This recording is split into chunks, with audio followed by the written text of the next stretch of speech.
I'm a little nervous as well, so bear with me. But I'm really excited. Welcome to Lost Odyssey, benefiting the Autism Society of America. So all of you are so cool. Thank you. So yeah, what you are about to watch tonight, for those of you who might not be as familiar with Dungeons and Dragons as others, is a game. It's a game of imagination, mostly, but also luck and of legendary stories. So our story tonight is going to start with a book, the Book of Knowledge. This is a very special book because anyone that has this book not only can learn from its contents, but they also imprint their own story upon its pages. For what else is knowledge but what we learn from the stories of others? So, if you will, I'd like to take you with me, and we'll all leave our mark on the Book of Knowledge tonight. So I want you to imagine that you are far, far away from home. You're staying at an inn in this little village, and suddenly you wake up, like before dawn, before the sun has risen. Something awakens you, but you're not tired. So you get up, and you go outside, decide to take a walk in the morning air, and it's cool. It has that little, like, prickly moisture on your cheeks. And you find yourself in front of the local library, and its doors stand open, warm and inviting. And now the drizzle in the air is starting to come down a little thicker, so you decide to go inside to get out of the rain. And when you enter, it has that wonderful smell that a library has, you know, like ancient paper stacked into the shelves. So you decide to take a walk through the stacks. And you're noticing all of the titles. They have books on anything and everything you could imagine. And finally, you look back and realize you're not quite sure how to get back outside. That this space is much larger than you thought it was. So you start frantically making turns, trying to find your way through this library, and finally coming around one turn, just as your heart is starting to beat in your throat, you bump into a tall, thin woman. She seems about middle-aged. She has fair skin, long brown hair with some gray coming through it, and she sort of startles when she sees you, and she says, "Oh my goodness, I'm so sorry. I hope you're have not lost your way. The stacks can be very disorienting. Please, follow me."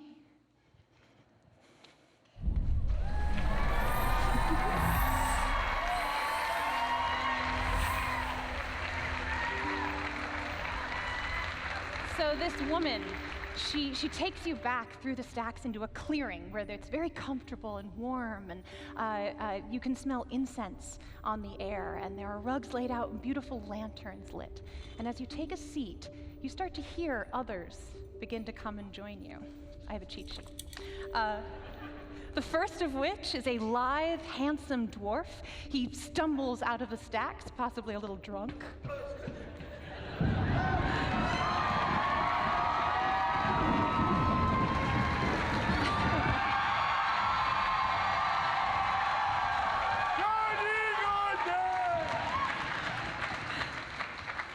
I am Beetle, the greatest dungeon delver ever.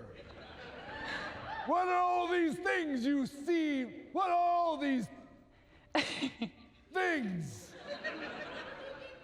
I make my way to my seat slowly, oddly. Knocking over a few books along the way. Well, following shortly after Beetle is an older halfling woman. She has gray hair and a grandmotherly demeanor about her.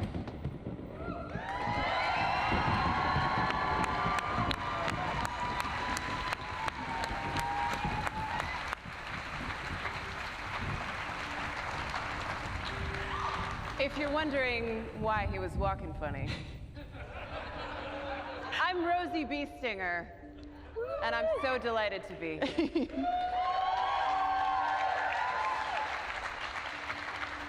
Following her, there's an unusually gaunt figure, inhuman in his presence. He approaches with liquid precision.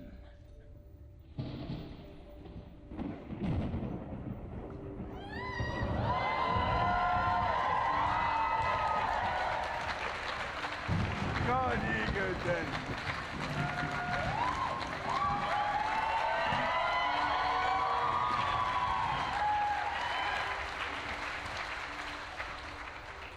In the tongue of the Illithid, Malgrey means he who stands in spite of. But perhaps I will sit. Please do. Please join us, Small Gray.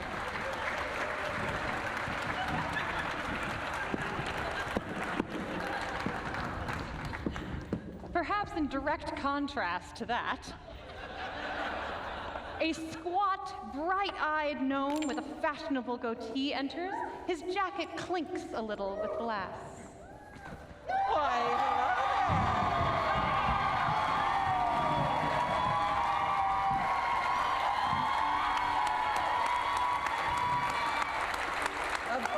This is well-deserved, as I'm Bricky Huckster, the peddler of potions, the tinker of tinctures, the enabler of elixirs. You've probably heard of me.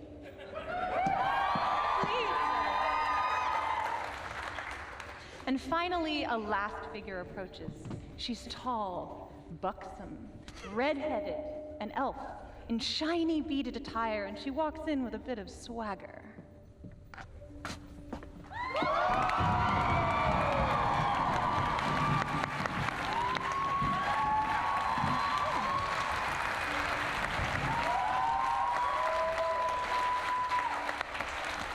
I'm Vlanya Umvara, and I am delighted to be here.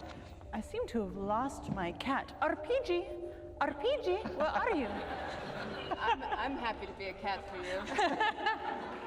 Oh, is this happening? Is this what's happening? They're so far apart on the table. It's been happening for a I while. know. We should have sat you closer. So yes, so as you come and you take a seat here, the brunette woman who led you here takes a seat by you, and she looks at all of you, a little sparkle in her eye. She says, "Oh, I hope you will forgive me the little bit of magic I used to bring you here. But it seemed the most elegant and dignified way. For I have heard much of your incredible exploits out in the realms, and I am in need of service." You have come to the right group, obviously. Yes. I know not these people, but I am by far the most able to assist in whatever you should need, Miss. For a price. Yes, well, I have heard that yes, adventurers are often not for free. And yes, I do have coin. I have gold that I can offer you. If you are willing to undertake my task, I can tell you a little bit about what I need. Well, you said my favorite word. Wonderful. It is such a privilege to be sitting here with all five of you. Well, my name is the Tail Weaver, and I have been tasked with a very important job. It is my job to protect the Book of Knowledge. The Book of Knowledge. Yes. Go on. Within the Book of Knowledge are contained, this is fascinating. Oh my God! Is he taking off his face? Face! I cannot breathe in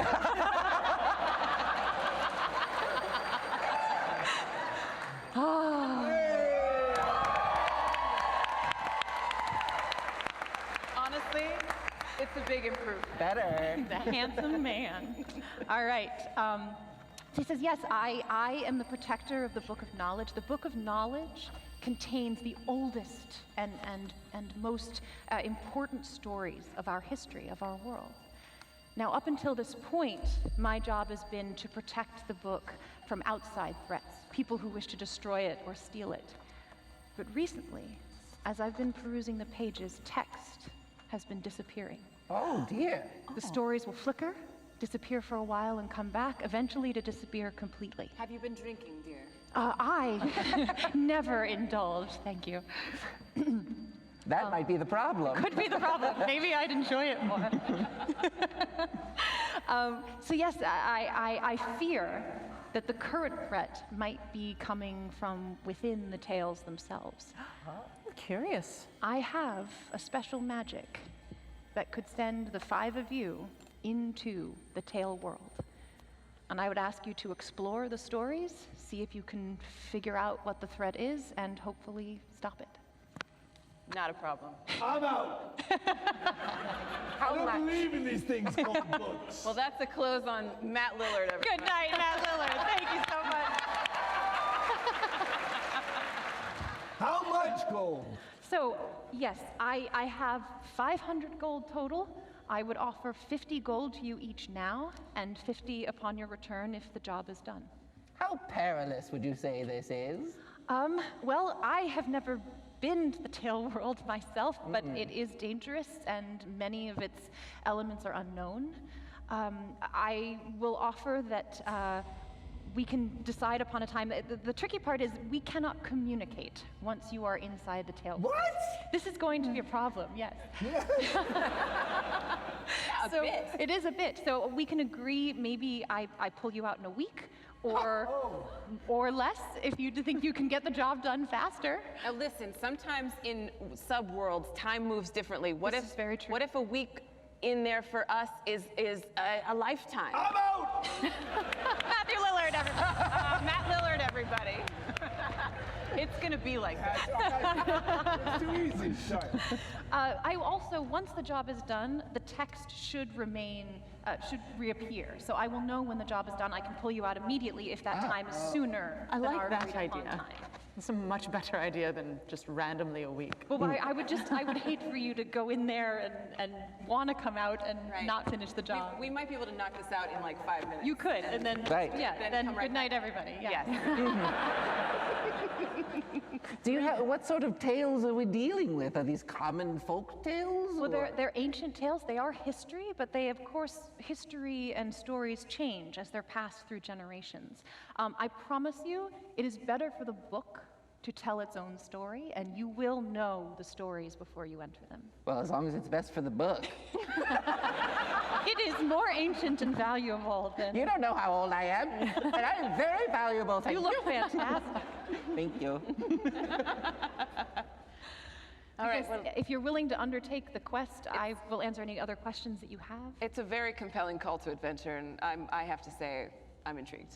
I would say no one else, as far as I know, in the history of my protection of the book has ever gone into the Tale World. This would be groundbreaking. Oh, and then we could find stories, and then I could rewrite them and copyright them myself. This is wonderful. There is no trademark on the Book of Knowledge. Allow me Fantastic. to ask you a question. Please. Can we remove things from the book world? You can try. Again, no one has been there. So if you were to find something and wanted to try to take it with you, however, I would worry that that might do more damage to the stories. If you A were to land remove elements. unexplored Yes. in the pursuit of knowledge. There is no greater task. I am in. This has just become the longest game ever. I didn't know you guys we gotta invented stop a talking tree. Well, you, sir, are a man after my own heart. I I am a not a lifelong man. librarian. Oh, I am sorry. Oh, sir, not sir. Honestly, this guy has 2 swords. I'm gonna go wherever he goes. So He seems- It's a yeah. solid plan. yeah, that's me. I'm in. You're in. All right. Hold on. I don't know if there's liquor in the Tale World. You may I have will to bring your my own.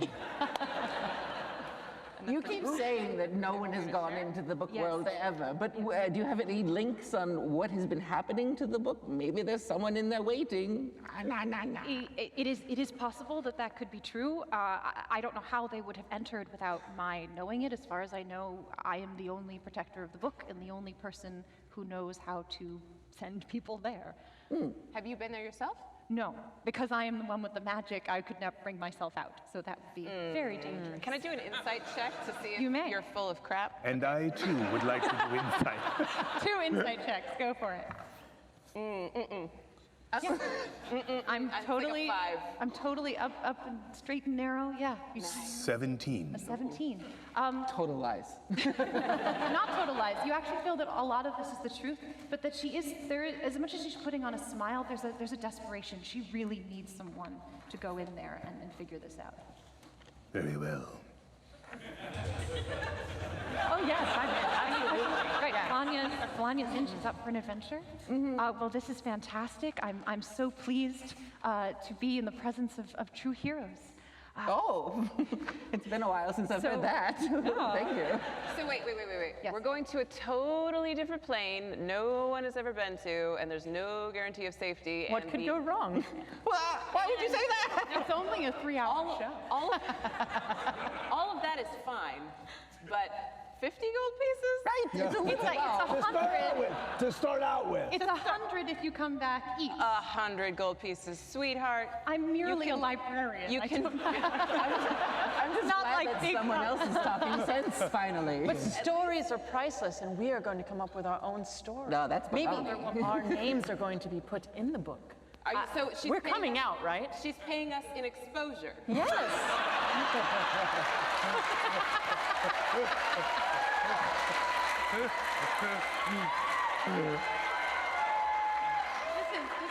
This is an adventuring collab. Is what this is. I love exposure. Let's do this. I've heard this before. Wonderful. Well, if you have no further questions, Please, no more questions. We may never get in the book. we shall send you to the tale world. So she looks at you with gratitude. She waves her hands, and the lights go out.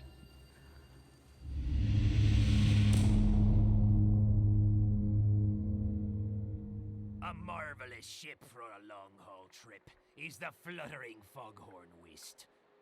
With masts so tall you can see nightfall just beyond the horizon's mist. On a morning fine and most feline came the captain and his pride. They hopped the rails and shook their tails as the mate swam in with the tide. He called to the crew, and 2 by 2 they lined up nice and merry. The fox and the pig were to steer the brig, and the cow supplied the dairy. To keep on course, you need a good horse, and Miss Marble was simply the best. While the Mugsy Bros were a couple of crows, so they manned the high-mast nest. A crowd on the dock began to mock, and they jeered at the crew with a wink. Then for a laugh they yelled to the staff, "With that lot you'll surely sink." The captain smiled, not a least bit riled, and turned to address his mate. "Let's catch this gale, let loose the sail, it's best we not be late." When the sails unfurled, they shook the world, for the wind was a-blowin' just right. The crowd was wowed and the captain proud as the butterfly sails took flight. A marvelous ship for a long-haul trip is the fluttering foghorn whist. It flies so high you can touch the sky, and the crew is not to be missed.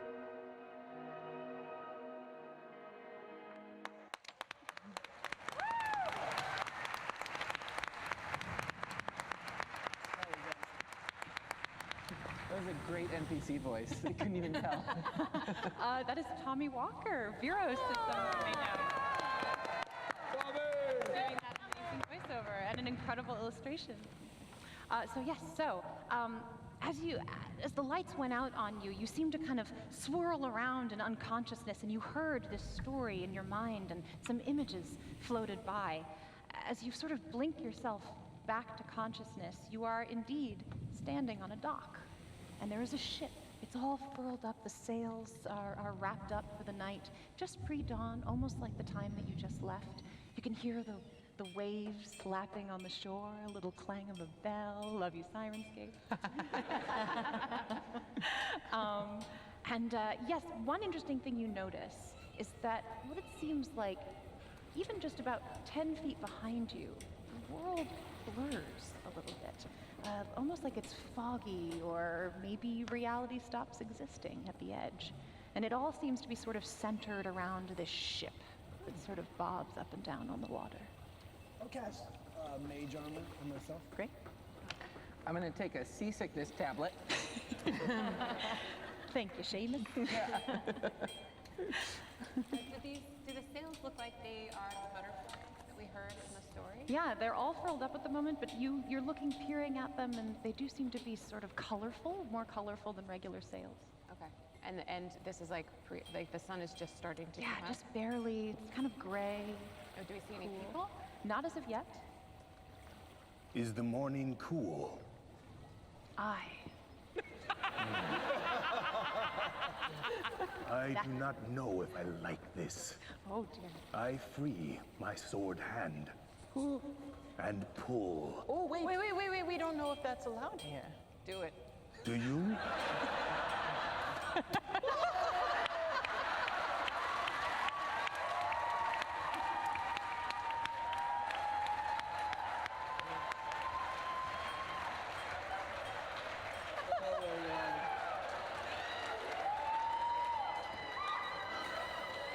I wish I had control weather. Continue. During this time, as you are standing there, you hear a low growl from behind you, and 3 lions begin to stalk down the dock. They completely ignore you. They walk right past, and as they do, when you look at their eyes, you can see that they are white from end to end, almost unseeing, and they move in kind of a jerky motion, but they climb the gangplank up to the ship. Excuse me, Captain? No one turns. You do see one that's wearing a hat and a bit of a breastcoat, but he walks on all 4s. Can I do a quick check to see if there's some, like, necromancy stuff happening? Sure. Maybe? And or magic. Arcana. Is it an illusion? Arcana. It's just like the story. 13? 13. You don't seem to feel like there's any necromancy. They're not zombies or something like that. Gotcha. Something's fishy, though. Something is fishy. At this point, as they start to reach the top, and you do indeed see them hop over the rails, and he stands up and his tail sort of flicks behind him, and they start to make their way up towards the steerage. Then, on the side, you hear a big splash, and a walrus flops out of the beach, and again up onto the dock and past you, and is starting to pull his heavy bulk, his tusks, up onto the ship. This is exactly the story. I'm looking around for a pig and a fox and a cow. So I would like to follow up. So you're going to follow up the gangplank. So And yes, then- Lanya, you walk up the gangplank, and as long as you sort of don't seem to get in their way, they just continue, almost as if they don't know you're there. 2 by 2. We'll go 2 by 2. We'll go 2 by 2. Yeah, and then we'll leave her behind. This goes way back. You're gonna have to pick a team. You might as well do it now. Yes, there was some trash talking happening in the green room. It was very impressive. I'm going to go up 2 by 2 with you. Oh my God. Sorry. So we'll continue. Yeah, so you're continuing up the gangplank. As you get to the main deck, you do notice that coming out of the crew quarters, there's a fox, there's a pig, there's a horse. 2 crows fly in over the top and land up in the crow's nest. I'm so clever. Are you proud of yourself? So proud of myself. Yeah, they land. Those are the Muggsy brothers. The Muggsy Bros, you got it. So yeah, they continue to go out. And then you start to notice that a crowd begins to gather on the dock down below, where you've just left. So the story said that the ship is going up. Also that we would be viciously mocked, which I don't think I could handle. Vicious mockery? Right. That has mechanical implication. So we're about to take off. Does anyone want to do anything before we leave here? I think we have to see the story out. Yes, for sure. But anyone want to do anything before we go? I don't know. You should go touch that shimmery wall of reality. See what happens. Jump in the water with the walrus. The walrus is on the boat. Walrus is on the boat now, but you're welcome to jump in the water if you want. No, I'm good. Okay. So yes, the crowd on the dock now is starting to yell insults, and they're all drinking at 5 in the morning and having a grand old time. But the crew is sort of ignoring them. They're staying prideful, and you notice that they start to, as best they can, do the ropes. And Are the crew the animals? Or? yes, the crew are all animals. They're all these I'm creatures. going to cast the mage hand. Okay. And I'm going to cast the mage hand, and I want to see if these things are corporal, if they're real. Okay. So I want to send it over and see if it passes through them, or Who are you targeting? Who do you want to send the hand? like the people that are mocking us. The on mocking deck. people? Yeah. Great, so you send your hand down off of the ship onto the dock at the bottom, and as it approaches the people, as soon as it touches their face or their shoulders, you notice their eyes go red, and they start to try to sort of attack the hand that came towards it. Okay. until it disappears, at which point. Okay. Not it. I will go by the gangplank in case something starts to come. I'm Okay. prepared to defend the Okay, attack. so yeah, Beetle comes by and he sets himself up right in front of the gangplank, because now it seems that all of the animal crew have come on board and they're starting to do their jobs. The captain's up at the wheel looking proud. Everyone is shouting, but at this point, he waves his arm and the butterfly wings. And you can even feel the wind a little bit as they open up and start to flap. The entire crowd on the dock goes silent. Yeah, you are all on this you boat. like that? I yell at them. Yeah, you dummies. The boat starts to rise up in the air, starts to fly away. Nice. No, this is good. It's going higher and higher. As it Nice. starts to go forward. Suddenly, the world disappears. Everything goes black. You all take 10 force damage. What?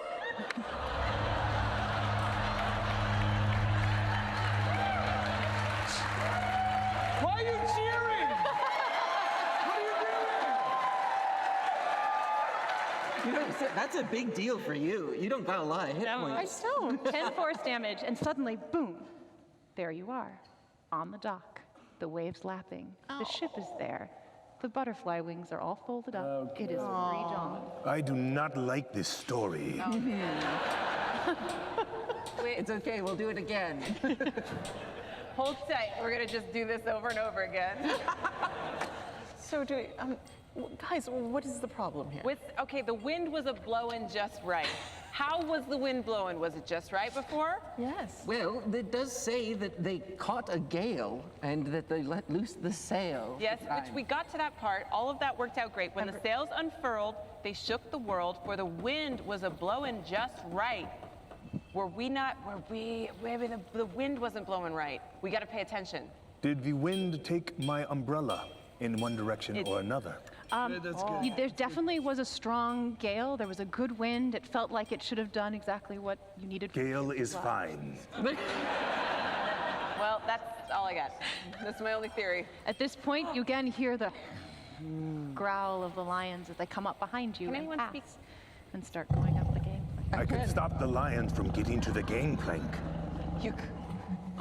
You could. Wait, are we trying to fix a story or hurt the story? The story is hurting us.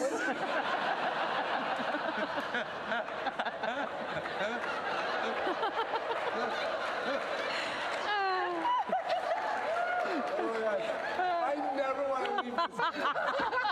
That is amazing. All right. Well, at this pace, you're not.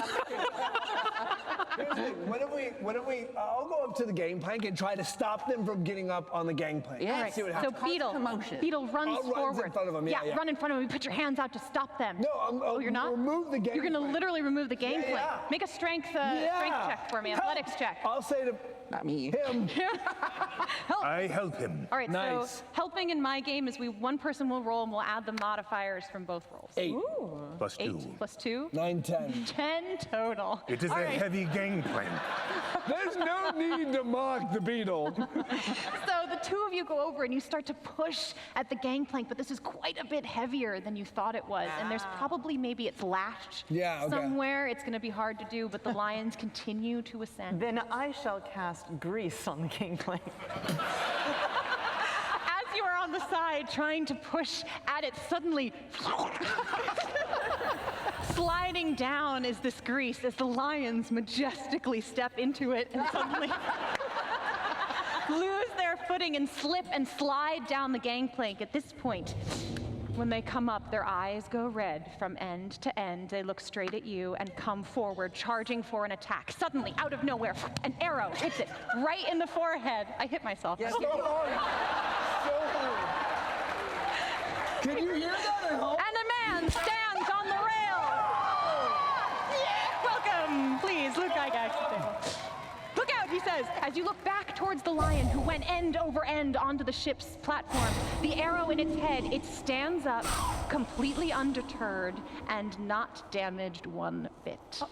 We are in initiative unless you want to run away. I'm running. You're running, all right. But in a circle, because I don't want to hit the boundary. Great, so Hold on a second. Is that Luke Gygax? Luke, go!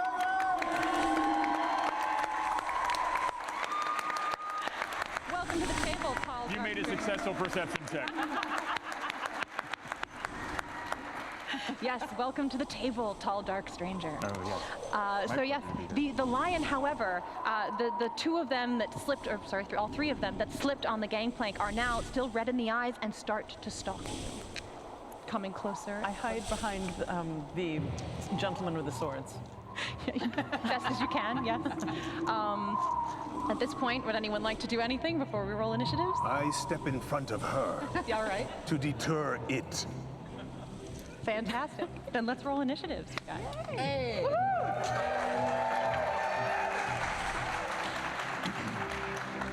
I have a special rapier that gives me advantage. What? Yeah, right. Wow, So really he great. says. It's a good rapier. Advantage on initiative, wow. Rapier of warning and advantage on initiative. So I have a 15. A 15. I don't have any initiative advantage, but I got a 14.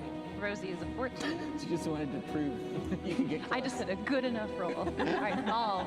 I am alert and I expected as much. I have a 22. Oh!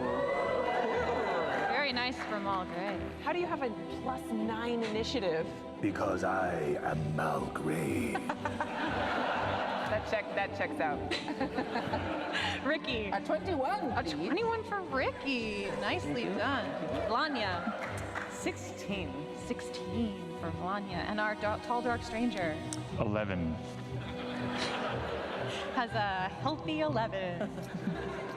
So I can't help but notice, but we've gone into initiative, but there's this Eldritch Foundry Everyone, box. please open your fancy boxes if you have not already. We have cute little characters. There he is. I want this out. I know.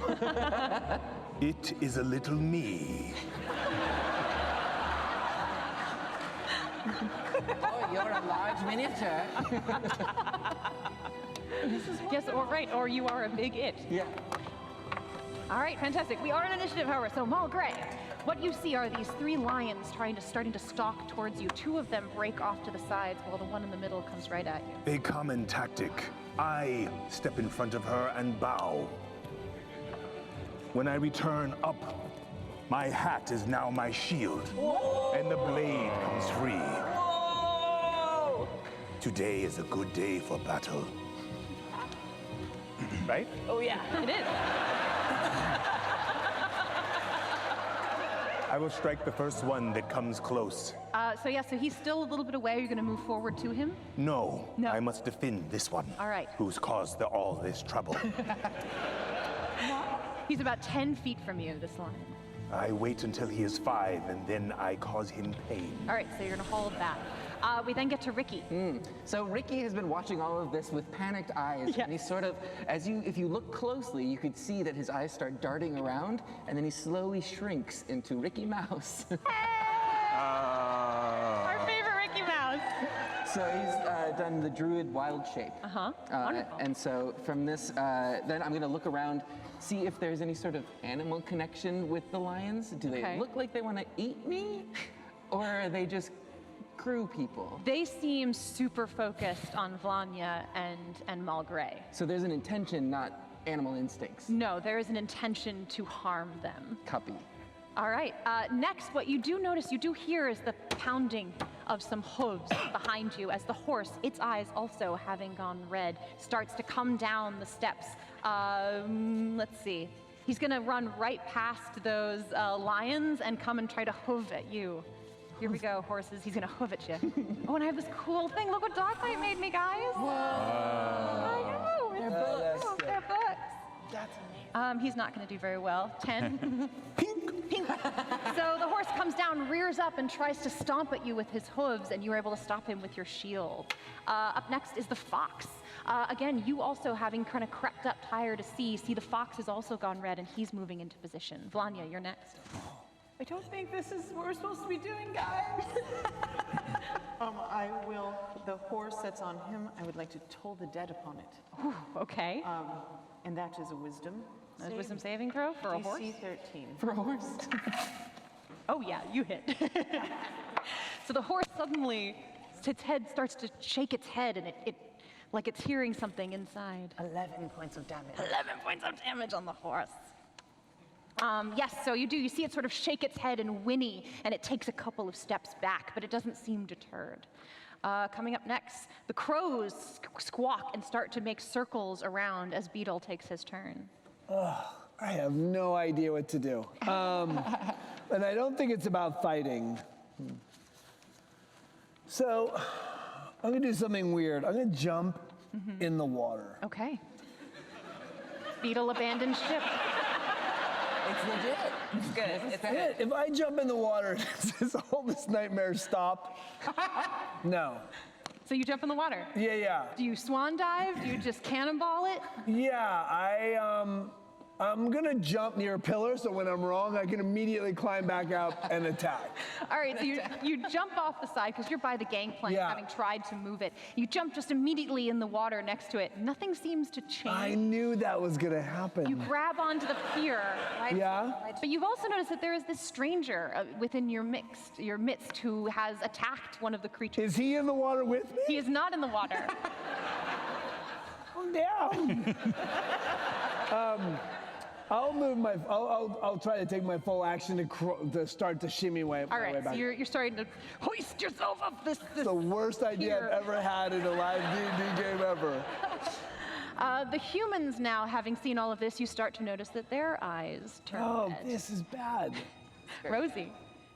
Okay, I'm gonna acknowledge this new stranger. Hello. What is your name? That doesn't matter, to the ship!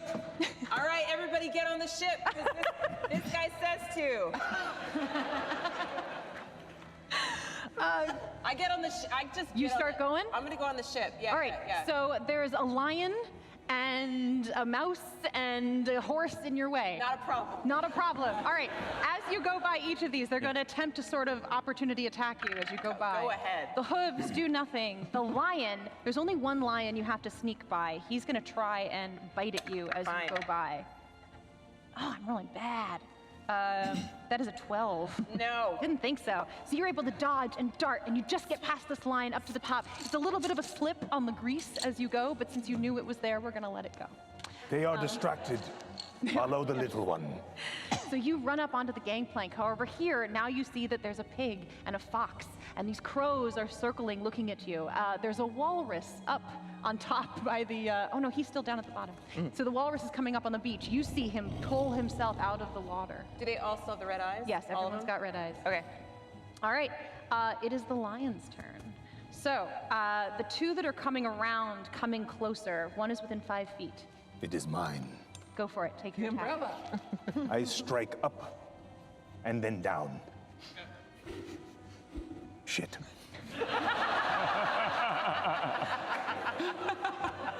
Better. 21. Whew, pretty good on line number 1.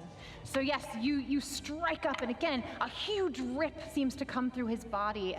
You see a little bit of red something viscera inside, but it seems to kind of seal itself back up, and he doesn't seem that badly hurt by it. At which point, he attacks you. Whoops. So that's a 6 plus 5, 11 is not going to hit you. The second lion comes up around the side and attacks you. He is also not going to hit you. The first lion in the front, he's going to come forward, although I have advantage on these. The first lion missed it. Second lion is a 15. Not good enough. I'm good at That'll this do. voice too. 24. Second lion has an advantage. Just 24. good enough. Ha ha ha. That is 10 points of piercing damage from the second lion flanking on the side. The first lion now is going to bound forward and pounce on you. Make a strength saving throw, please. Run! 21. 21 is good enough. So you're able to just hold back as he tries to knock you on the ground. He is, however, still going to try to bite you with a 16. No. Yeah. Yeah, still not good enough. Okay, great. So that is the lion's turn. We are now to our stranger. All right, I'm gonna say, keep the characters off me. I need to get to the ship. And I'm gonna dash towards there, and I'll have Look out for the gangplank! an arrow ready. You have an arrow ready. And I'll just, if anyone gets too close, I'll pluck them. But I'm just trying to get to the ship. So he starts running up the gangplank. He is also watching the grease. Dashing up using those little struts to keep yourself in good shape. You get up to the top where you just pass by Rosie, and you're able to make it pretty much up to where the steering wheel is on that turn. It is now the walrus's turn. He spies you in the water. I knew this was a bad idea. He disappears underneath. Okay. You're not quite sure where he is. Oh no. Suddenly something bites at your leg. Tusks at your leg. Oh my God, that is a natural 20.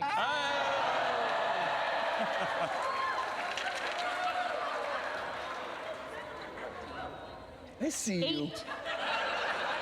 18 points of slashing. As the tusk of this walrus pierces through your calf, trying to pull you back down into the water. The cow on the ship, however, has now noticed you. It starts to run forward, charging. Make me a strength saving throw, please. I'll do it. But while I do it, I'm going, come on now. Come on now, kid. I got a 22. Fantastic. You stay totally stopped as he tries to butt his head, or her head, sorry, dairy cow, head right into you. Here it is with her ram. Ooh, that's pretty good. That is a 23. That will hit, yes. Evil demon. What was the point of the saving throw?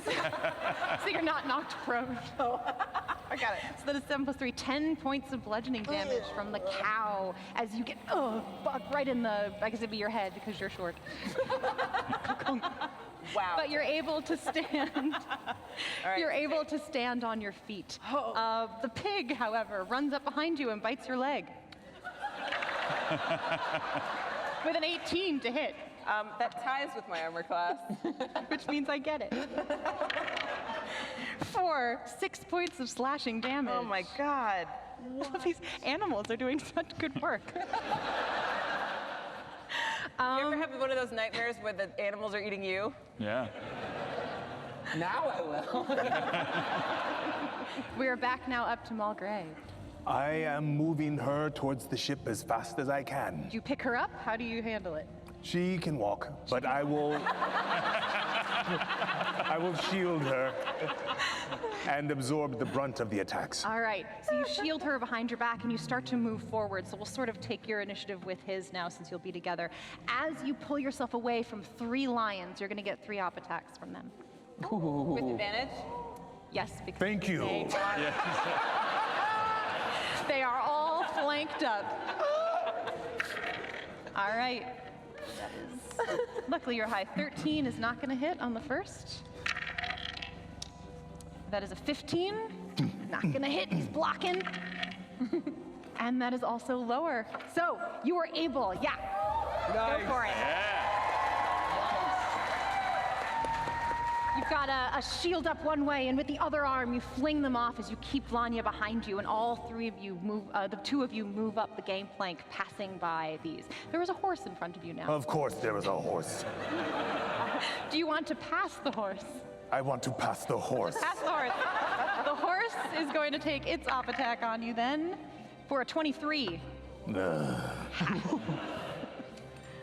It's a nightmare. That is the I was say no one can pass by a horse, of course. Yeah. Of course.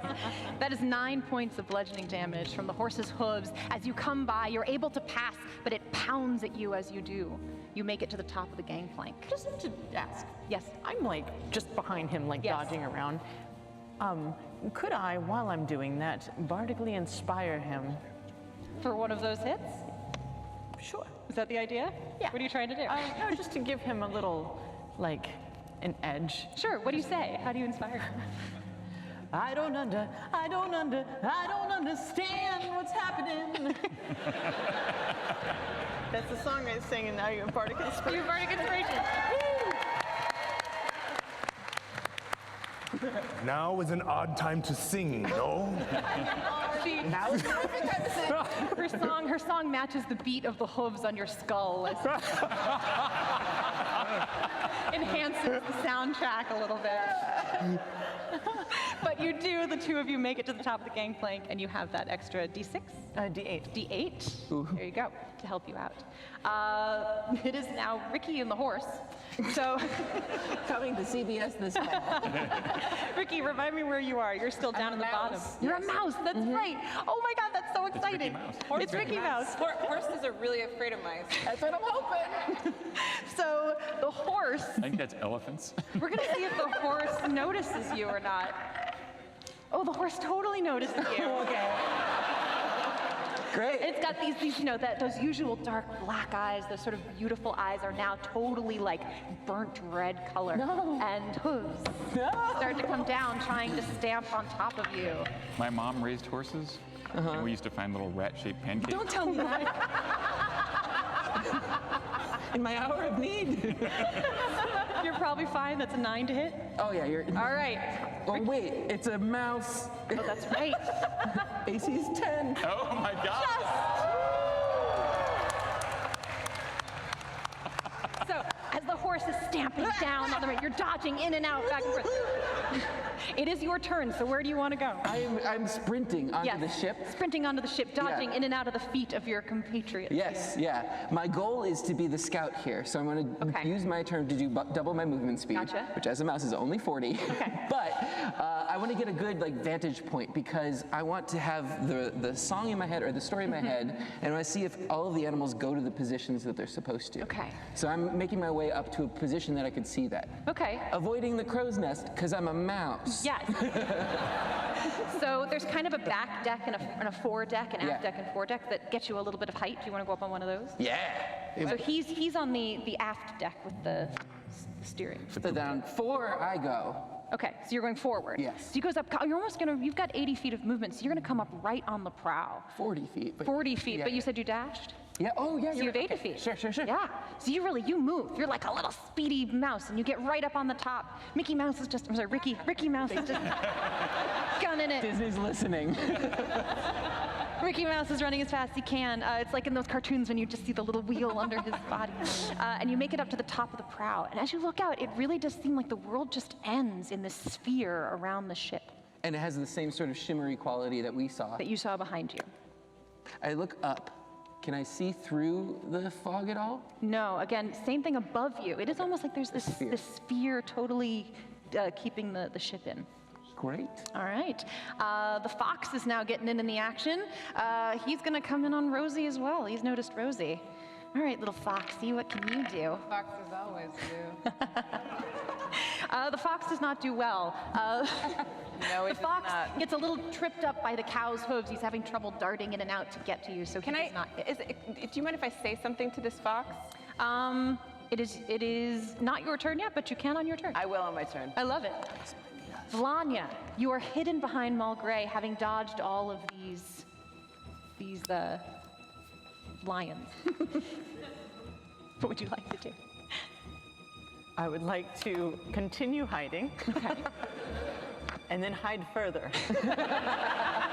Like you'd like to make a hide check to specifically not be seen. Yes. Go ahead and roll a Before stealth. I do that, Okay. I would like to say, I think we just have to let it play out, and then I would hide. Okay, make a stealth check.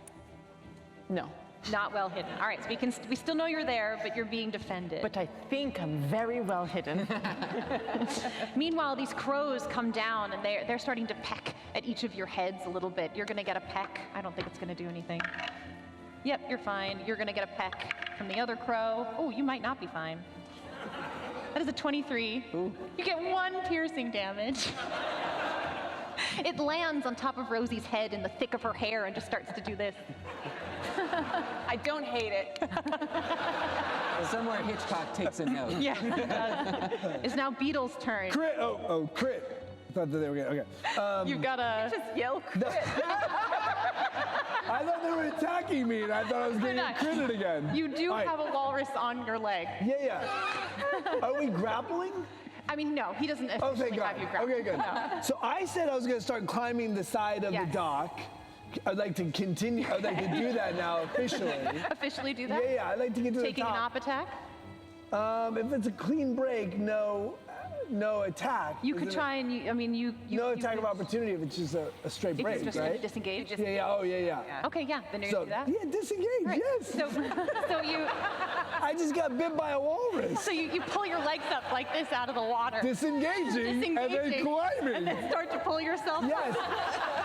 I'm going to get out of the worst idea I've ever had in front of everybody and try to fix it as fast as I can. And I'm going to try to climb to the top and then jump over to the actual boat. Okay. Yeah, I have this image of like Johnny Gleason, just like woo-hoo. Woo-hoo. I want, just to drive home how bad an idea this was, how committed he was. He wrote water on my sheet. Like he was really excited about this water idea. I quit. Matthew Lillard, ladies and gentlemen. All right. I thought it would reset the dream. All right, my bad. I will be drunk tonight later thinking about this moment. Like, why did I do that? So give me a strength check to climb up. How about a dex check? Dex? I mean, athletics. No, I'll buy it. So that if right? you want to do something, but tell me how you're going to do it. How is it a dexterous way to get up rather than a hoisting? Parkour, parkour. Parkour. Well, I mean, it's not a matter of can I climb, it's like getting your arms around it and shimmying up, right? Yeah, you have to pull yourself up, and it's a big, wide plank. Okay.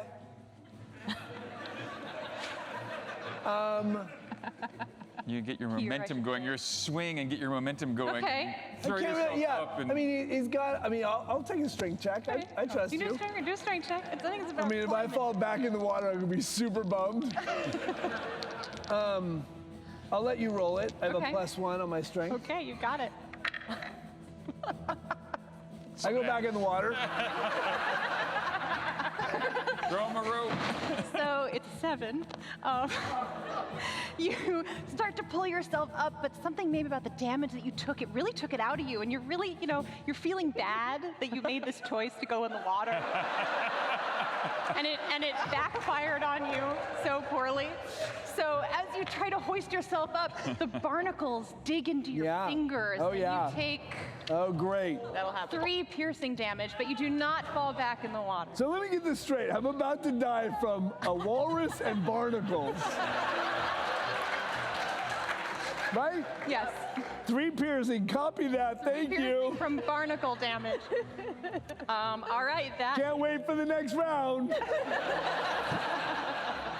Am I back in the water? You remain. Oh, I'm good. allowing you to remain where you are. Where's the seagull? Is it going to take me out next?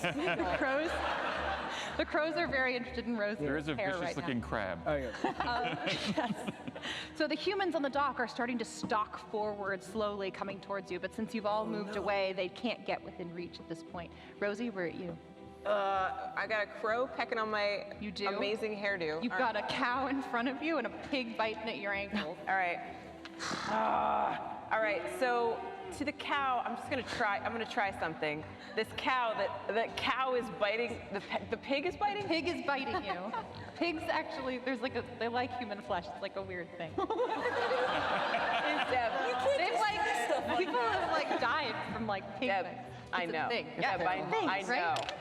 So the pig, I want to turn to it as it's gnawing on me, and I want to try, just remembering the story, to go like, you're going to do an excellent job steering this brig. Once you actually get around to it, I think you're going to be amazing at it.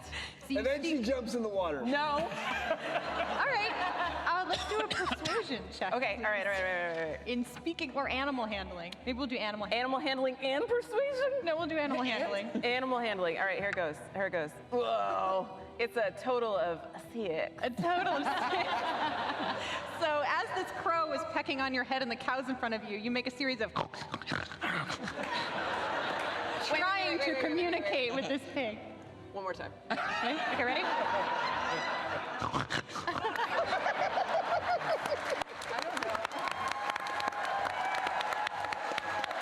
I'm sweating so bad, you guys.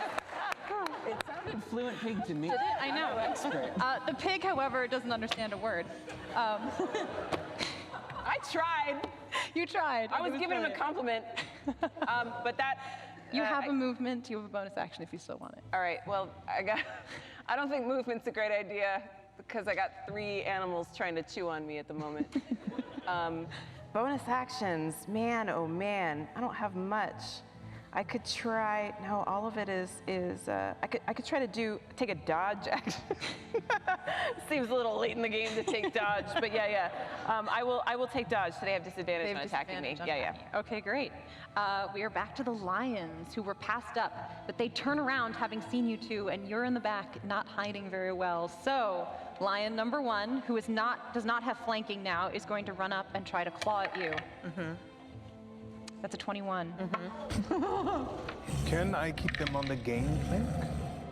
Do they have to come up the gangplank? Can I keep them there to block it? They've come up the gangplank behind you to get to her, yes. Is it still greasy? It is still greasy. We've allowed you to get by on it, so I think my lions are now aware. Good try. Denied. So yes, you see as they stalk up the gangplank, they very delicately step on the dry spots and make it up to the top, where yes, they take that 21 hit on you for 8 slashing damage. The other 2 lions are kind of stalking up behind it, but it's kind of a single line gangplank, so they're having trouble getting up to the top to get you on this one. Tall, dark stranger. You're all real. You're all real. Keep the characters off me. I gotta find the portal. What? And you start to try and get the ship going? Yes, absolutely. All right, fantastic. So as you see, he pulls on a rope, and as he does that, the butterfly wings open up, and you Somebody feel throw a rope to the other real one in the water. that whole breeze. He's on his own. Starts to take the ship. All right, that is his turn. We are back to the walrus.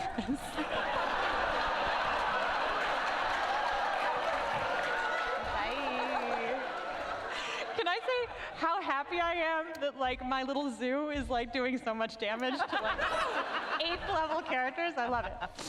So the walrus. Now, I am out of the water. you are out of the water. I think he is going to, best he can. He can't quite tusk at you, but what he's going to do is slam into the pier and try to knock you off of it. Awesome.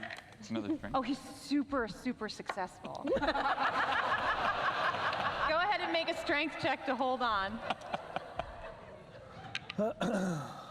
I fall right in the water. Hey! I was getting chilly. I'll go back in. So this walrus's eyes glowing red slams his huge body, we're talking like a ton, right into this pier, which shakes Beetle, and he slowly knocks him down into the water. You are now basically sitting on this walrus's head. This is the worst book ever. The cow now has disadvantage attacks on Rosie. She is again going to try to ram you with a 17. No. All right. Up next is the pig. The pig with disadvantage is going to attempt to bite you with a 15. No. Right. So now you've got their number, right? So as you see the cow start to run for you, you dodge this way, and as the pig tries to take a bite out of that leg, that lifts up higher. It's like the Matrix. Yeah. Slow-mo it, and there's still this crow on your head. Kind of going at you as you try to do it. It's just along for the ride now. And we are back up to Mulgray. I will yell at the lions. Captain, get a hold of yourself. I want to persuade him and snap it up as I run to get a rope and throw it to the walrus sitter. Okay. Yeah, write that down. I'm writing that one down. Write that down. All right, so I will allow the rope dropping to be your movement if you stay where you are, basically. We'll say that there's a rope right there and you're able to hoist it up and drop it over the edge because he's right by the gangplank. So we'll use your movement to do that. So again, I guess you can do a persuasion check. It is a lion. I have elegant courtliness. Go for it. Let's I see how use it it. responds. Shit. 11. As you say this to the lion, it just growls at you. And it is Ricky and the horse's turn. You knew it was coming. So the horse at this point was pounding on you, and you guys ran past, so now you're in the way, and your hide didn't work, so the horse is now going to hoof at you. It doesn't do well. 8. Oh, goodness. All right, so as it stomps up, we're gonna say the grease will work on this one. So as it stomps up the grease, the horse is not quite as intelligent as the lions are, as the felines. And as it comes up to try and hoof at you, it's gonna slip in that grease and fall in the water. No! Yeah! No! Opposite side from you. No! And it's gonna do its best to try and sort of start swimming back to shore as best as it can. Ricky, you were up on the prow of the ship taking a look around. Yes, and at this point, there's a flourish, and I'm back to my gnomish form. All right. And I heard this mysterious stranger giving out some directions. So he's gonna go, tell us what you know right now! What's going on and what do we do? On my turn, I'll consider answering. Fantastic. Is there anything else you would like to do with your turn? Just waiting to further instructions. Can I? Okay, you wanna hold? my turn? Yeah. What are you waiting for? Someone to tell me what to do. All right. So when you get some sort of instruction from this stranger, you will see what you want to do. All right, great. We can go with that. Fox's turn. The fox is going to try and get to you again. Come on, Fox. Come on, Fox. Come on, Fox. He's still Bring got it on. Bring it on, Fox. He's going to claw at you with a 20. Wow! Yeah, yep. You get 1 100%. slashing damage. 1? Oh. He just gets in there underneath and he starts to claw at your pant leg a little bit. Oh boy, okay. It'll never be the same. It'll need mending. You never get the little poles out. You can't. Yeah, it's never going to look the same. All right, Vlanya. I do feel a little bad for the horse. It's a really sad way to go. Crashing around in the water. I'm getting chewed on by 4 animals. And you feel bad for the horse? It was very undignified the way he fell in the water. You're fine. I do run across the ship. Yes. And I look at you, and then I look over the ship. And I look at you, I'm like, what? I'm right here! He's sitting on a walrus. So what I would like to do is cast floating disc under him, so he has something to stand thank on God. to hop up and grab that rope. Now, you sure you don't want to do this on the horse? No. She is loyal. All right, so as you run by and you move out of your protection from Mal Gray, and you're glancing over the side and you see Beetle struggling in the water, and you cast this floating disc right underneath his. All right, so that he's supported in the water. So right between him and the walrus. Ideally, so the walrus can't. There's this yes. disc. Okay, great. And you run by Rosie and throw up your hands. 4 animals chewing on a tiny old lady. Is what she just ran past. You're doing an excellent job of keeping them busy. Where are you heading? Oh, I get to move again? Well, no, I mean, within your move, where are you going? Oh, I imagine me just running across the ship. So just from starboard to port? Right? Yes. Okay, cool. So you just run across the ship to kind of get into safety on the other side of the railings. I'm looking for wherever he is, so I'll go towards him. Oh, go to him. So he's up at the steering wheel. So if you want to go up onto the aft deck, the poop deck, as you called it. Oh, yes. Poop. And I'm eavesdropping on their conversation. Okay, so you just stand near him and kind of keep an eye on that. All right, the crows. What? Don't bite you. He's just having a ride. He's just sitting there. His eyes are like totally red, and he's trying to peck at you, but there's so much hair, he can't figure out how to get. There's a lot of hair. And also maybe he's forming an affectionate bond with me, and maybe we're going to be friends forever. It's a little bit like a nest, so he's feeling very at home in your hair. What's about to happen there? All right, Beetle, suddenly underneath you, Nice. this disc appears, and you're able to stand up kind of in this. Nice. Yay!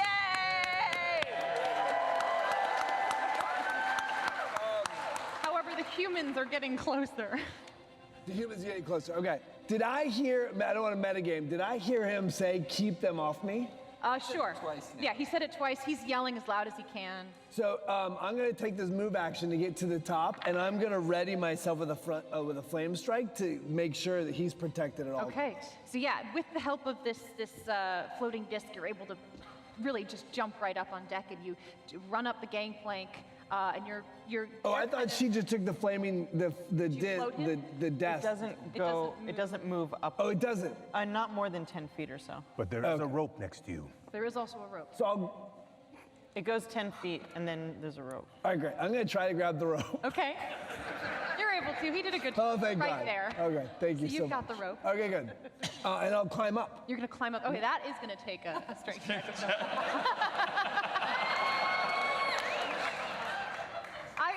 I mean, no. it's a rope. Class. What? I have athletics. I've taken athletics for a very specific You reason. can totally do athletics. Oh, thank God. Because that's something you can train. 17. 17, definitely. Nice. All right. Yeah. Thank you. Thank you so much.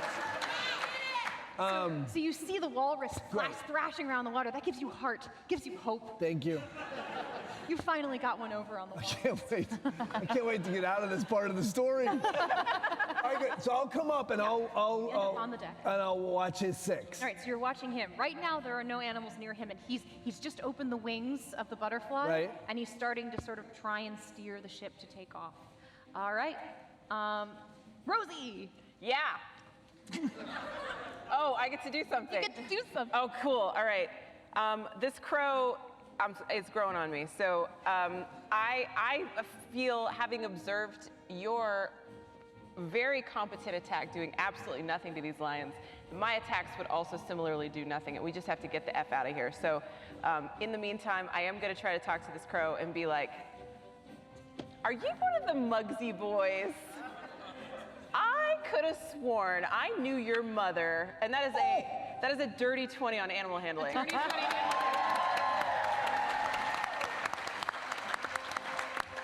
And I could have sworn you two were manning that high mast nest just so well, you and your brother.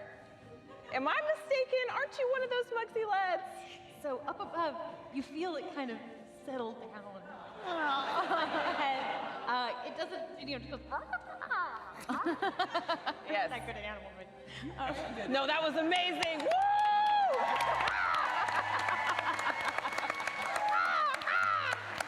I'm gonna reach up and give him a little scratch on the beak. I was like, he kind of leans in. yeah, I thought that was one of those Muggsy boys. He's very. Can you stop pecking me now, sweetie?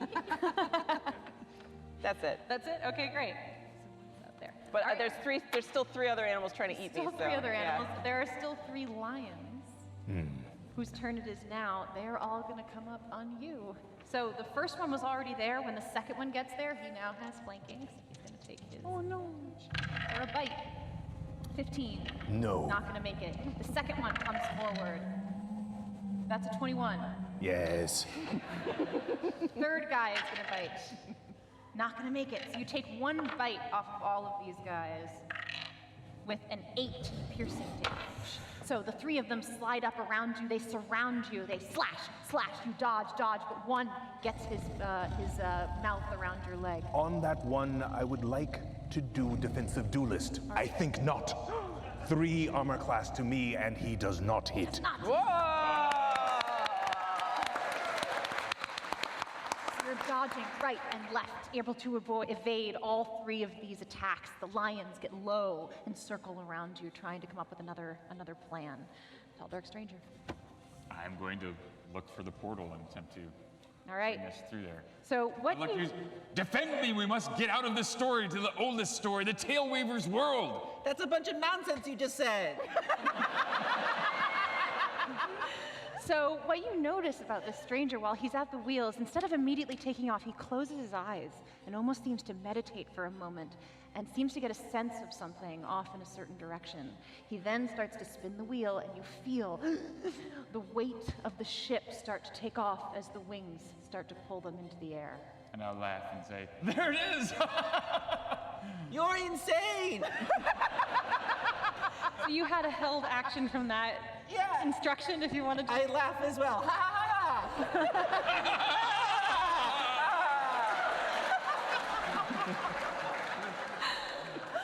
All right, the walrus down in the water, you see him turning. He starts to swim back towards the beach to try to get up and come at you. The cow, however. Well, I was holding off my action. What? I was holding off my action Okay, as well. you were. What was? Yeah, go for it. She's being attacked by a bird. No. No, the bird's good. Bird's my friend. Do I know that? You did hear her talking to A her. flame strike on her head. Don't you dare. I'm just saying. I don't really know. No. There's That a bird would be a up good there. story. Don't. She's being attacked by anything else other than. A cow, a fox, and a pig. All right.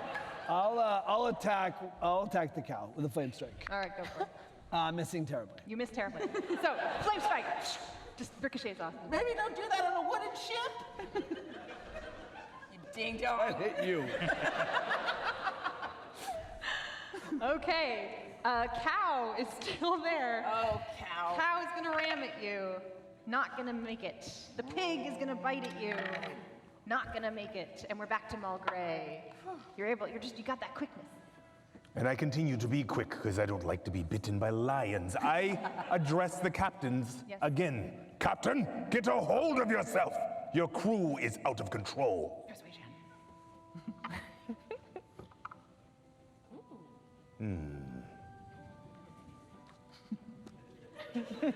21. All right. As you say that, you see the captain sort of shakes his head and he stands up tall on his hind legs. His eyes kind of try to go back to the white and they pull to the side. I salute. Nice. He stands there, seemingly kind of caught. You even see him kind of shaking back. Your orders, sir. All right. Well, we'll do that on his turn. So, horse is still there. The horse.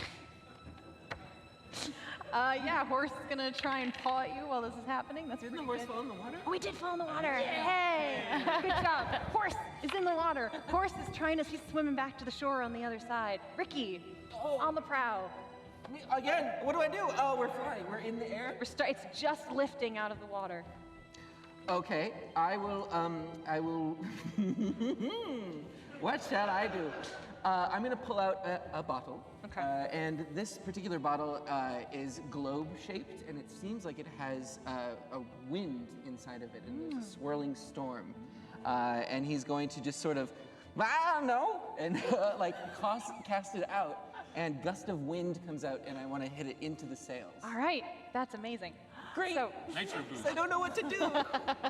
so Ricky, I think almost you're gonna toss it towards the back of the ship so that when it bursts open, the wind can push the sails that way.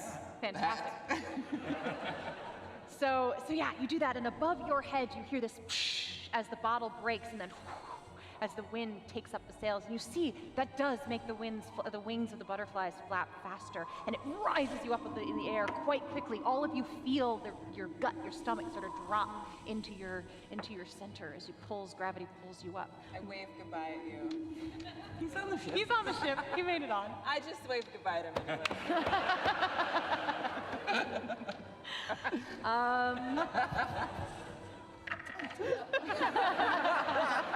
I missed the walrus. The fox misses you again. Blanya, your turn. Who are you? I'm right next to you. I'm Vesnas. We must go to the last story. We must get to the portal. I look to see if there's a portal. You do start looking, and at this point, because the ship has taken up so much speed, you've noticed you've traveled further than when you did the first time in the story. It seems to have broken this bond, but the sphere has come with you. Now you can no longer see the dock below you. It is just water and air. You're not even quite sure which way is up or down as you look at the reflection of the boat in the water. However, these animals on the ship are still in battle with you. And straight ahead, you look where Vesnas is looking, and you do see sort of a circle of shimmer just in the distance as he steers the ship towards it. We're going through a portal, hold on!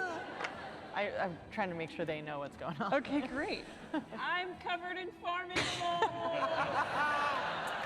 You don't have to brag. And that's different. I would like to disorient the largest animal that is upon cow? her. Yes, with a Toll the Dead wisdom All right, save. go for it. DC 13. Ooh, that is a total flub. Ooh. Oh, all right. Yeah. That is a disoriented cow if I've ever heard one. Fantastic. So again, the cow kind of shakes its head and it as it sort of stands there, but it does seem to kind of stumble back from her in that moment. The crows are just happily sitting in your hair. Both of them? Yeah, the other one came and joined his buddy, his brother. So you got two crows, they're just sitting there, they're not attacking, they're really happy. Beetle. Two crows sitting in an updo. Sorry, it's fine. Sorry. Is there any other animals on deck? Yes. Cow and fox on her, three lions on him. Cow, pig, and fox. 3 lions on Wall Gray. Oh, 3 lions. All 3 on him. I'll attack one of the lions. Go for the lion? Close to me, yeah. Go for it. You're fine. Hits. Hits, all right. Take What are you attacking with? a firebolt. Okay. I'll cast a firebolt, and it's a little drunk. It kind of like wobbles for a second and then strikes. 2d10. 8, 15. 15. 15 points damage. Yep, fire. Fantastic. Okay, with that, he lights on fire everything, and you see he doesn't seem, he drops to the ground, but then kind of rises up again, almost like undead wood, except you can tell that it's something else. He almost seems to flicker and shake a little bit as it happens. That is your turn, unless you want to move or bonus action. I'll get myself between me and the captain, the mysterious captain, to make. I'll make sure again, guarding his back. Okay, So so I'll you remove that. go up there with Yeah, yeah. Vanya and kind of in his sphere. Okay, great. Rosie. Okay. What is biting me at present?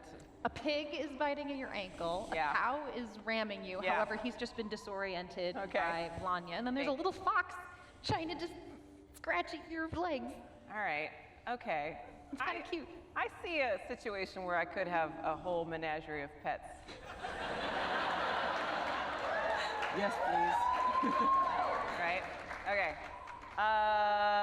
Fox first, right? Yeah. Go for it. You guys know, you get it. All right. All right. Ooh. Okay, so on the, I'm using the Special Acquisitions Incorporated dice. Thank you. I rolled the AI symbol, which means a natural 1. Oh. Thanks, Jerry. That's so sad. So, yeah, what do you say to this fox? I say, fuck you, fox.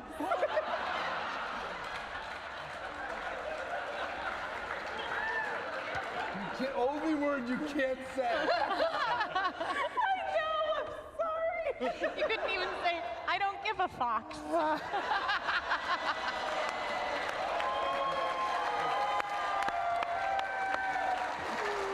Sorry. That's a little twiggy coming out there. I'm sorry, everybody.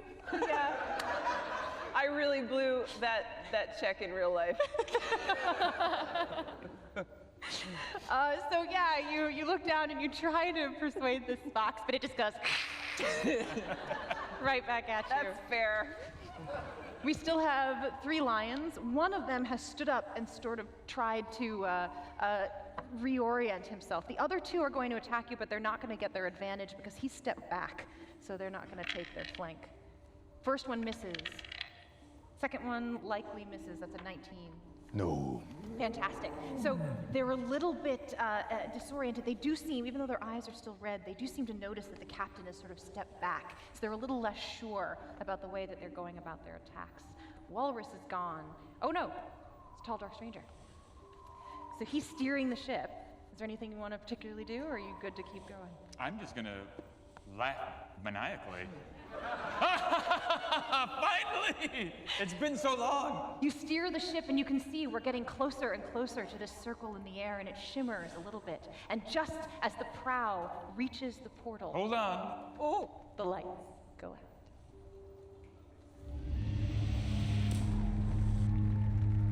Once upon a time, there were 3 sisters who lived and worked in a small village. One day, a stag walked out of the wood and spoke to the sisters. "It is time for a new mistress to travel to the lady's castle on the other side of the forest. Which of you will come with me and guard the danger trapped inside until your natural death?" The youngest sister was an honest and generous girl, and so she stepped forward. "Great stag," she replied, "my eldest sister is so wise and helps the village to make good trades. My middle sister is so strong and helps my family keep the fields. I have little to offer, as I am neither wise nor strong. So I will go with you." Upon hearing this, the 2 elder sisters began to cry and came forward as well.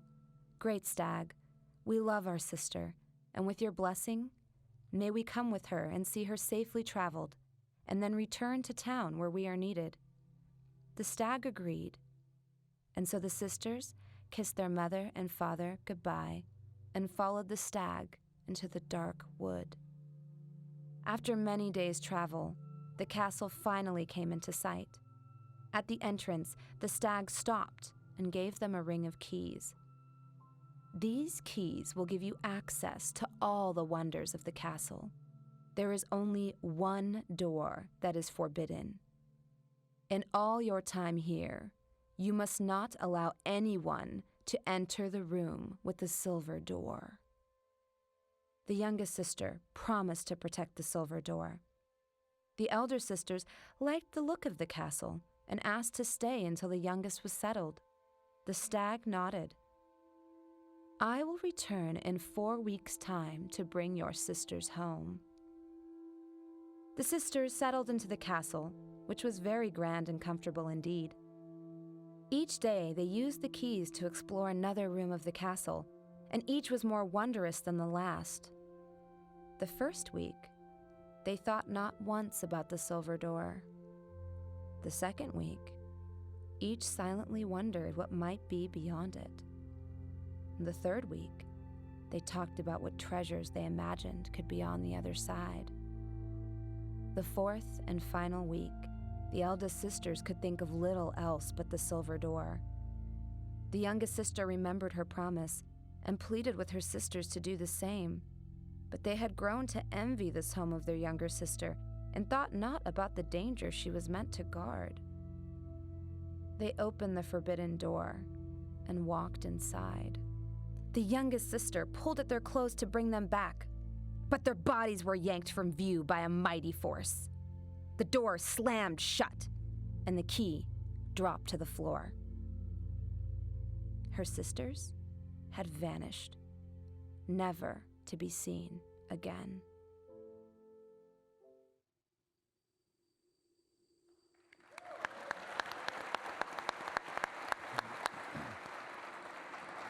That bronze girl, ladies and gentlemen. Yay! Woo! I love that. So yes, suddenly, again, this very disorienting feeling like you're just flying through space, and suddenly you feel hard ground under your feet. And these images and these words have run through your consciousness in the time as you passed through this portal.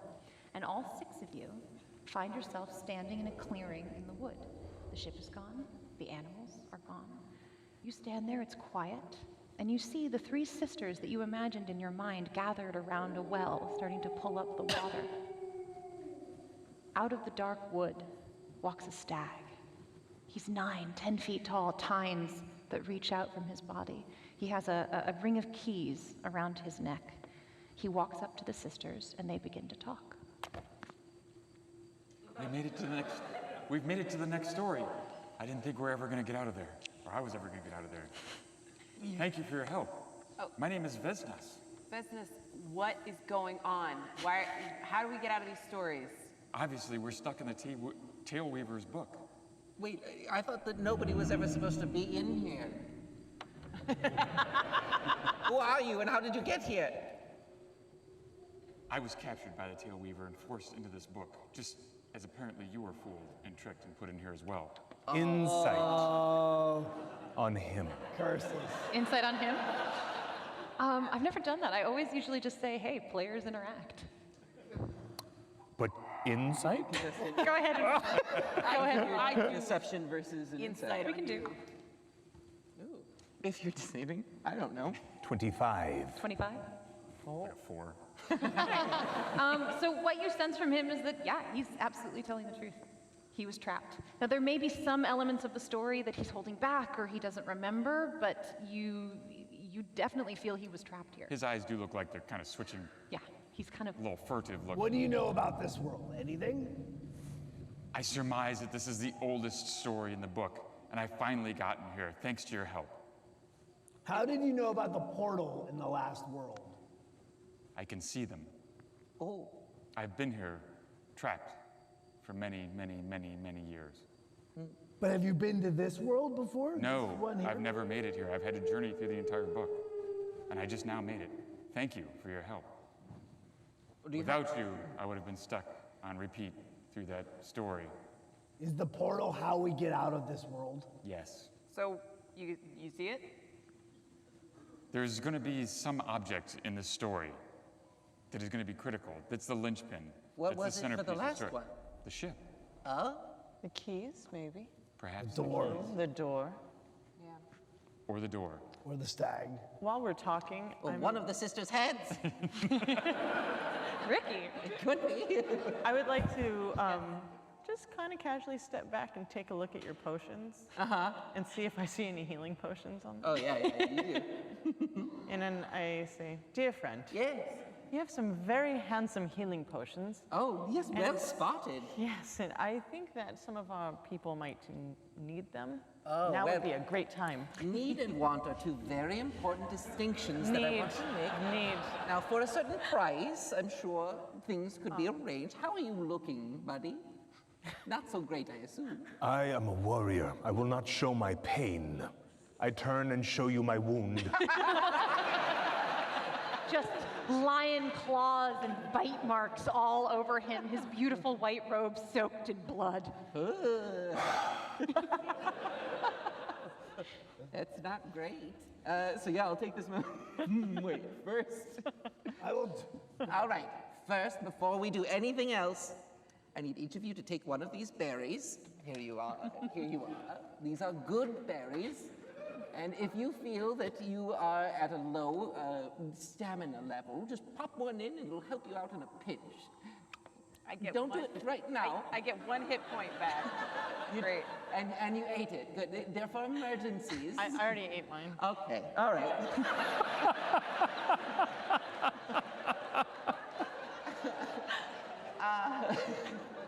Well, you know what? You're looking fantastic today. Despite all of the scratches, you are very cool back there. Cast healing word. He got bit by one kind of animal.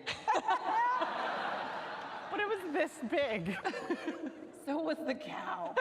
That's true. What is it? Plus my 7 points of healing. Thank you, little one. I don't like little ones. I mean, I am littler than you, but You were a mouse. yeah, not anymore. I got better.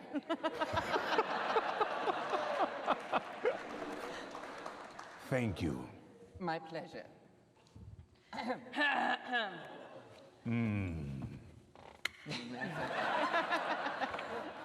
I'll dislodge the walrus tooth that's in the Gotcha. I will potion maker. I will trade you one walrus tooth. So it actually disappeared when you came in through this world. Everything that you had from back there. What about the bloody scab? The buddy scab is still thriving, yes. Good. Interesting. Good. Okay, well, since we're going, I'll give you all a group rate, since that seems to be the direction we're heading. I've got a new sort of thing that I would like to try out. And he starts rummaging through all of his pouches. And it's a new spell for Ricky. But what happens is basically he pulls out what looks like some sort of rubber-like material, and he blows into it. Oh yeah, this is gonna help, I can tell. And it becomes like a tube, and he starts molding it into an animal.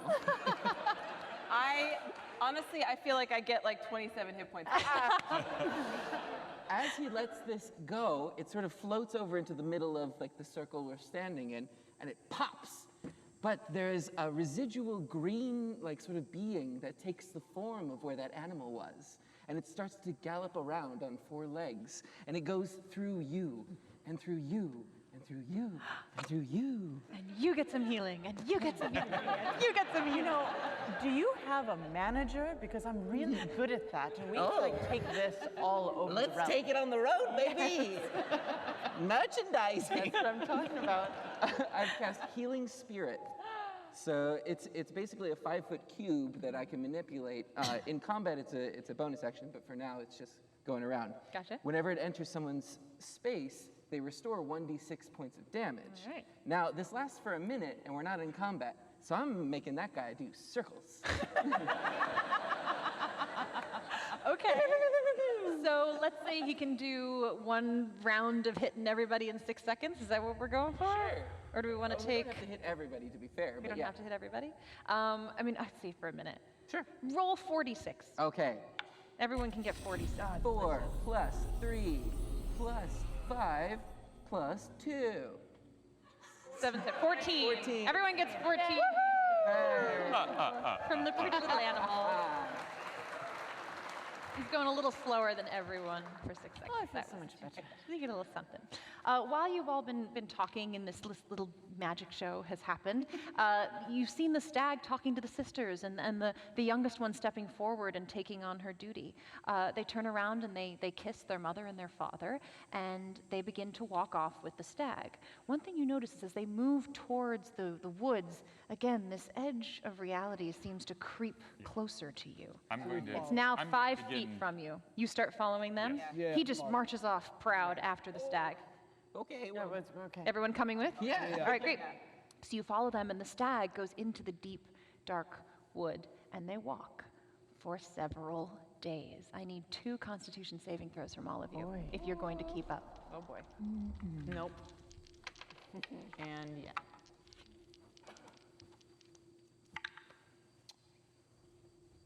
All right, start with Vesnus. Did you make higher than 15? Neither? You suffer 2 levels of exhaustion. Oh. You have disadvantage on ability checks as well as your speed being halved. Vlanya. The first day is rough. But the second day, doing pretty good. You pull it back together, so you only have disadvantage on ability checks. Ooh, samesies. Samesies for Ricky. Is it 1, Mulgray? My days as a soldier has prepared me for this. I am unfazed. Oh, amazing. Nice. You are not exhausted at all.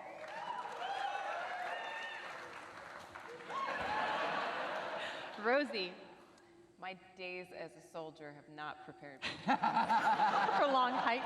I am extremely phased. All right, 2. Yeah. 2 levels, speed halved as well as disadvantage on ability checks. I love that very much, Beetle? Deb. Thank 1 you. phase. 1 phase. All right. Second day. Just disadvantage on ability checks. Copy that. They're not moving super fast, so even at half speed, you're able to keep up, but it's hard. It's definitely starting to pull you. You come to the edge of a river. It's about 30 feet across. The sisters climb on the back of the stag and begin to wade through the water. The edge of reality pulls up behind you, starting to edge closer. How do you want to cross? How fast does the water look like it's moving? It's a good move. You're pretty sure the middle is deeper than you could stand. How wide is the river? 30 feet. Okay.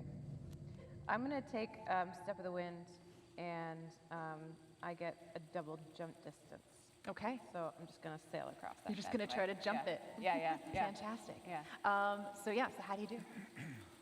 With my legs.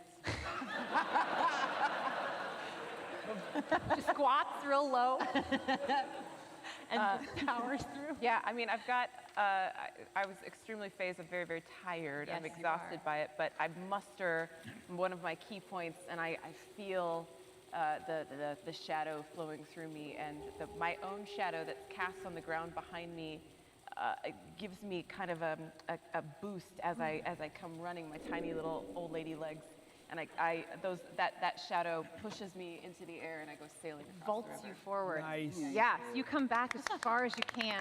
Yeah. That's good. I like that.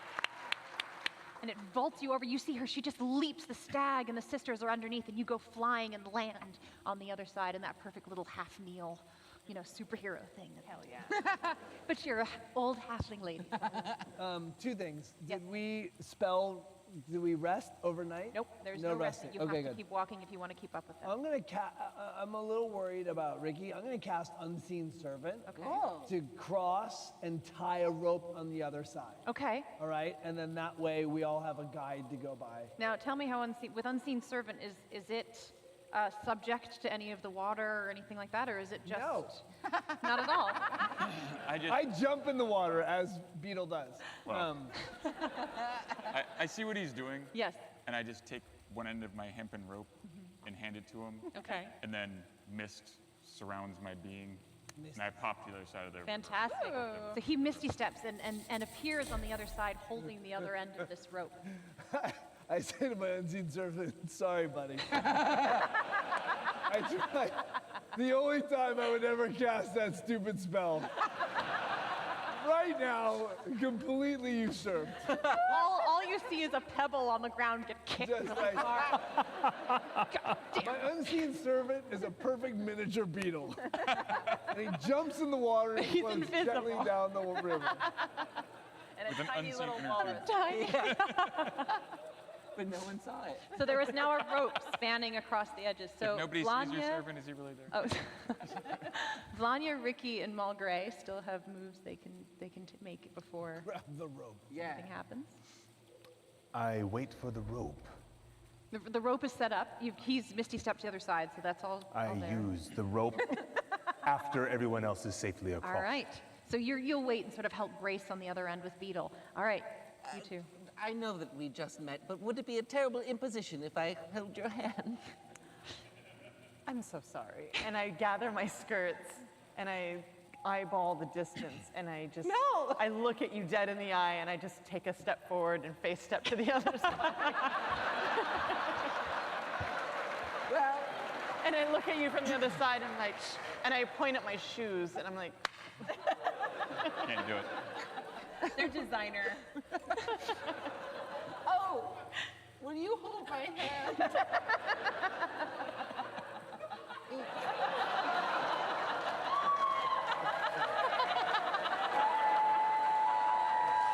All right. So you get in the water. You're just holding on to him as tight as you can. So you can make just simple strength checks or athletic checks to pull yourself across. But you are not disadvantaged.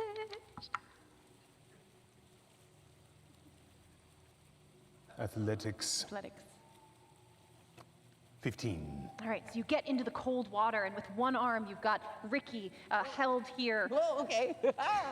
And the other arm you've got the rope, and you start to pull yourself forward and grasp and pull. You're able to keep pace with the stag as this is happening. You get about halfway across the river. At this point, make another check. You could help. Could I? You want to kick? I'll kick. Ricky's going to kick, so we'll add your athletics. Oh, good. +1. 21. 21 plus 1, 22. So you're able to actually get ahead of the stag a little bit, and you pull yourself out of the water. Dripping with water. All of the blood has sort of run. It's actually now your robe is sort of pink. Sort of this really pretty kind of pink robe. It looks good. I'm so tired.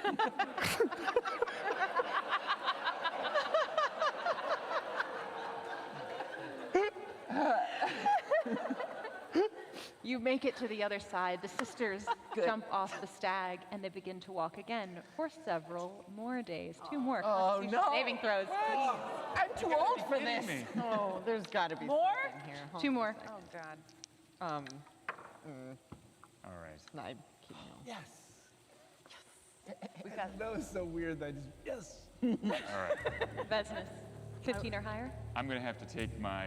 I'm gonna have to reflect on the many Yes. lives that I've experienced. Give myself a +6 on one of my rolls, and I Fantastic. pass both. You're Can't past take both. any more. Love it. Vanya. Do I heal because I did a natural 20?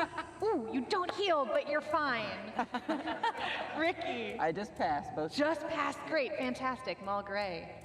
He is fine because I carried him across the river. I rolled a 1 once. All right, so you're down to 1. You now have disadvantage on ability checks. I do not show it. You do not. Rosie, how'd you do? I could tell. But I passed both my checks. Yes! Oh, these are good rolls this time. I also passed both of my checks. Nice. Well done, team.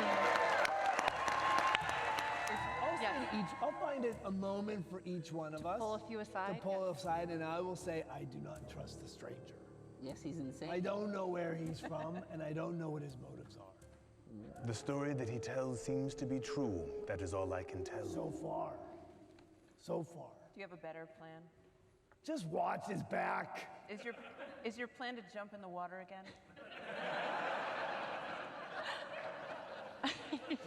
I walk away. I ignore that.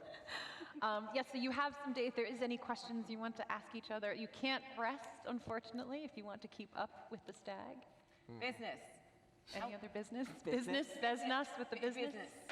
Is that I said what I said. Listen, how have you been in here this long and figured these things out? How do you know about these portals? What's your deal, man? Are you single? Asking for a friend. I've spent many, many long years here, and I've worked the way through over 100 stories. Ooh. Wow. Regular Scheherazade. Thank you for the 4 people. That was an Arabian Nights, yes. It was a good joke. If you have to say that. Anyway. I've been here so long, I can't even remember my past. Oh. But I know that I must get out and face the Tail Weaver, for I know what she has done is wrong. Is the Tail Weaver like a tall, like kind of willowy brunette, kind of a librarian kind of vibe? Is that the Tail Weaver? That's who you remember?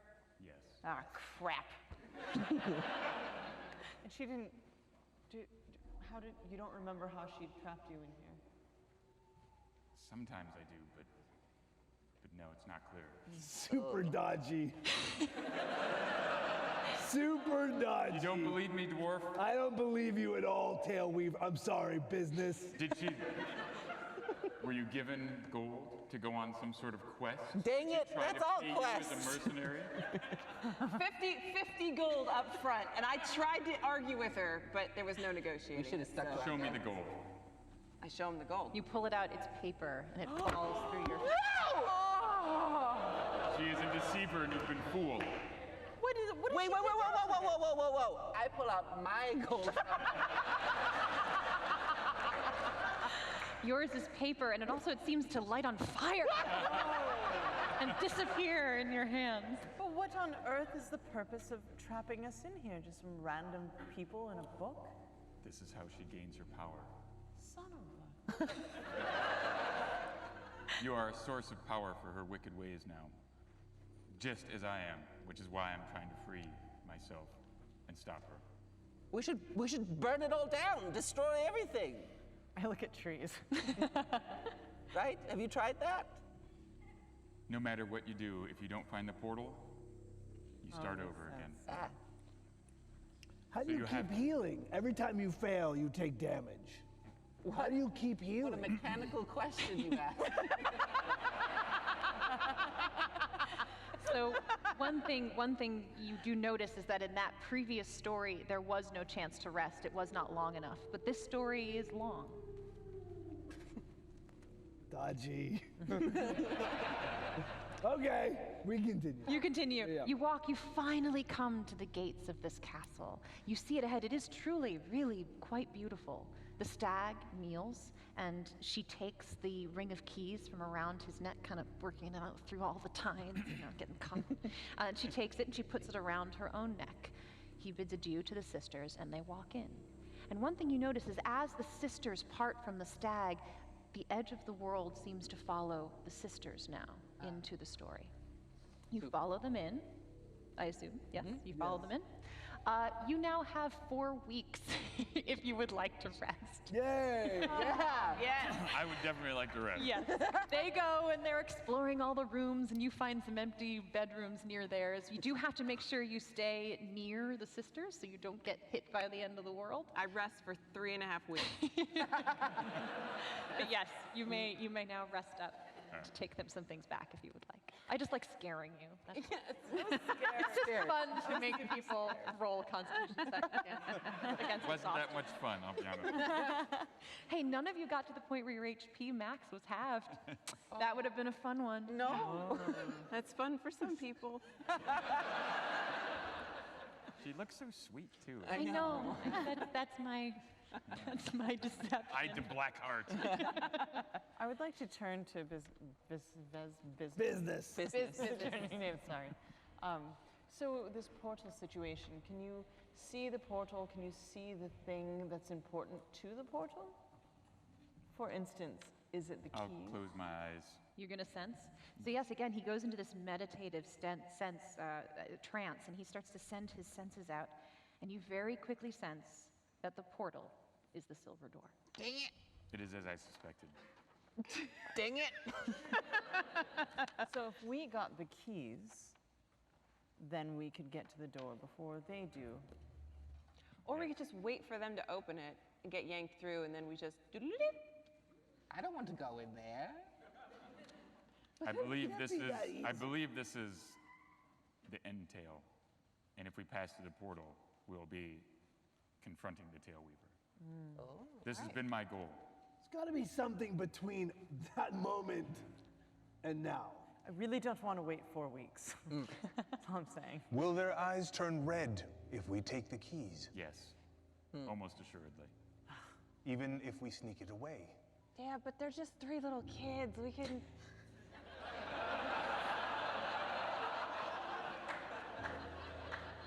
So you're suggesting we murk the kids? Whoa! You can't. They turn into monsters. Okay, so we wait. Do the children sleep? They do. Very They go in their good. beds and they sleep at night. Once we're all rested, right? Yes, Everybody everyone's has- you've spent Okay. at least 4 nights. You're all back to where you need to be. I'm impatient. Me too. Do you say that? Yes. I'm impatient. Let's get the keys while they sleep. All I right. can try. Yeah, you. Stop. I can try. I believe in you. Evil sorceress who suggests slaying the children is perhaps onto something. Excuse me. I'm a monk. I couldn't tell. I have exhibited none of my monastic qualities, yes? It was a very nice jump, though. Thank you, Valanya. Good height. Should we wait till they sleep and then give me a shot to go in and get them? And then just. No. It's just the keys. No, don't encourage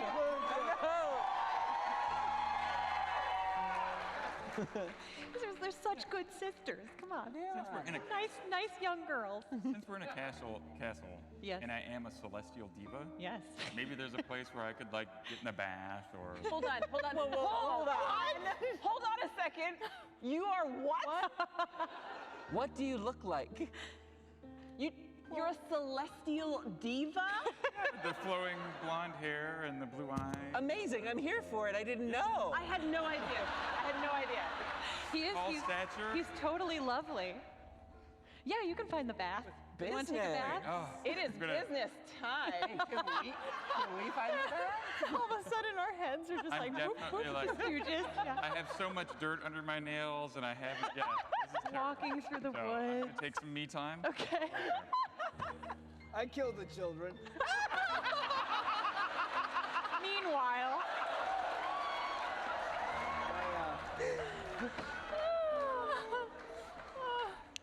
Was that a roll for child murder? I don't have that on my sheets. It's in 6th edition. I see. It takes a hard left in 6th edition. It's the gritty reboot. No, one night, I mean, what do we want after you take your bath? I feel much better. I've curled All right, my good. hair. And Do we want to, I mean, I think that once we touch them, it's going to turn them red-eyed. Right, unless we're sneaky about it. Yeah, but I think that even if we touch them, I mean, that my mage hand touched them, and they went ballistic in the last yes. You have been here for aeons. If you intervene while they are asleep, will it change them? Reflecting upon my past experience. Yes. So you're trying to remember. Your feeling is that if the story is interrupted in any way, if anything changes within the story, either the characters attack or the story begins to collapse and restart itself. I could try to pick the locks of the silver door. But would that be too early and it would reset? We have to make a new life here. We have to wait this out, I think. It is rather comfortable. Have the sisters given any notice to us at all, or are they just in Nope. there? As long as you don't interfere with them, they just go about their business. The sisters have always been tempted to find out what is behind the door. Can we speed that up? Ooh, let's make a new door. What? Let's make a silver door of our own, put a boogeyman behind it, open it, say, oh, it's there. Problem solved. That's altering the story, though. Yeah, that's right. And as Bug Bunny, you can wear a wig and high heels. Mulgray. What if we hide the door? Can you teach us how to be patient? No. If we hide the door, does that not reset the story? Because they won't be able to find it. Can we make the room look different so that it is not a silver door and they open it by mistake? I have, I can cast minor illusion and make a 5-foot-tall silver door that's like right in front of the silver door, and then they open that and... I could do a major illusion. I mean, I could change the room. So Not to one up Fight, you, but fight, good. fight, fight, fight, good. fight. This is the patriarchy.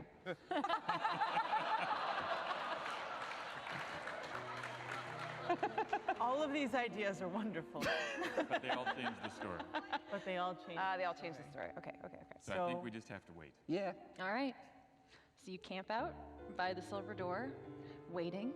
You do see the two sisters. Suddenly they get a little interested. They keep peeking at it, trying to wonder. Finally, a confrontation breaks out, and you see the eldest sister rip the key from her sister's neck and run up to the door and start to open it. As the doors open, and you see the dark void beyond, the sisters get pulled, and the youngest sister is lying there crying. What do? The edge of the story. Rosie! I pushed Rosie in! I get pushed in. It's great. You get pushed through, you disappear. The edge of the story moves in another 5 feet. You can feel it coming closer. I jump in! You jump in. Beetle follows her, disappears. Vesnus does. It jumps in another 5 feet. Vanya jumps in. The two of you are left. I wait for him. Why is your hood up? Aw, man!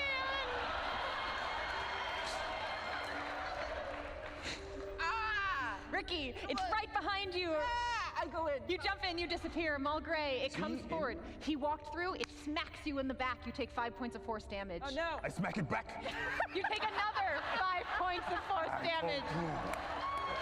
10 points of force damage. And I turned my page too fast. It was worth it. I mean, You slip through the door and the world collapses in on you, and all of the lights again go out.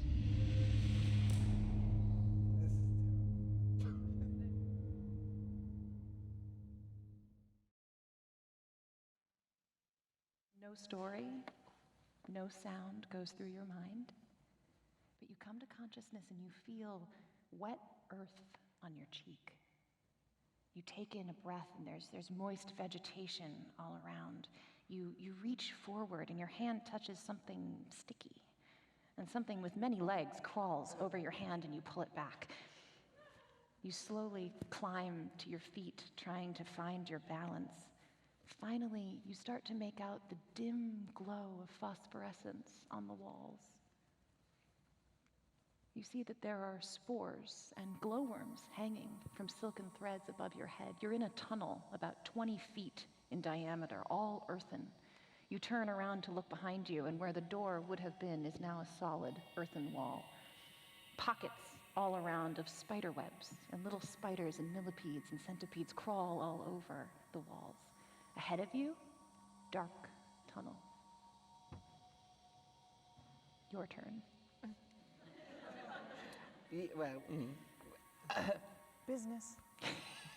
Is it too dark to see? Or? No, there's dim light. Good. I will purposely walk down the corridor. Vesnus takes off down the tunnel. oh, what? Are there tracks? Is there any other tracks here on the ground? Give me a survival check. Oh, 11. You're looking down, you see what you might think are scurrying marks from insects, that kind of thing. You don't see anything that looks humanoid. With my dwarven cunning, Yes. can I tell if he's going down or up? It actually Ascending or feels ascending? pretty level. And this is clearly not a humanoid-made tunnel. This is something more natural. I would take one of my ball bearings. Yes. And I lick it and Got it. cast light and flick it Flick it down down. so it rolls faster than he's going. And I love it. You see this little light bouncing, boom, boom, boom, boom, boom, forward down the tunnel. And it sounds like that. Oh, wow. And it lands a bit in front of him. And yes, it lets out this little glow. It does seem to be just more tunnel. So, I'm starting to believe you, and that is something. So he's going to take out another new tincture out of his pocket, and it's a small vial, and it's really small. Gotcha. Almost like a dropper size. And he starts looking around at the insects that were crawling around. And he sees a spider, and then another one, and then a third. And he sorts of boop, boop, boop, puts it on the spider, and they enlarge. I cast giant insect. Oh my God. On 3 spiders. Okay. And then I get on one and I chase after you.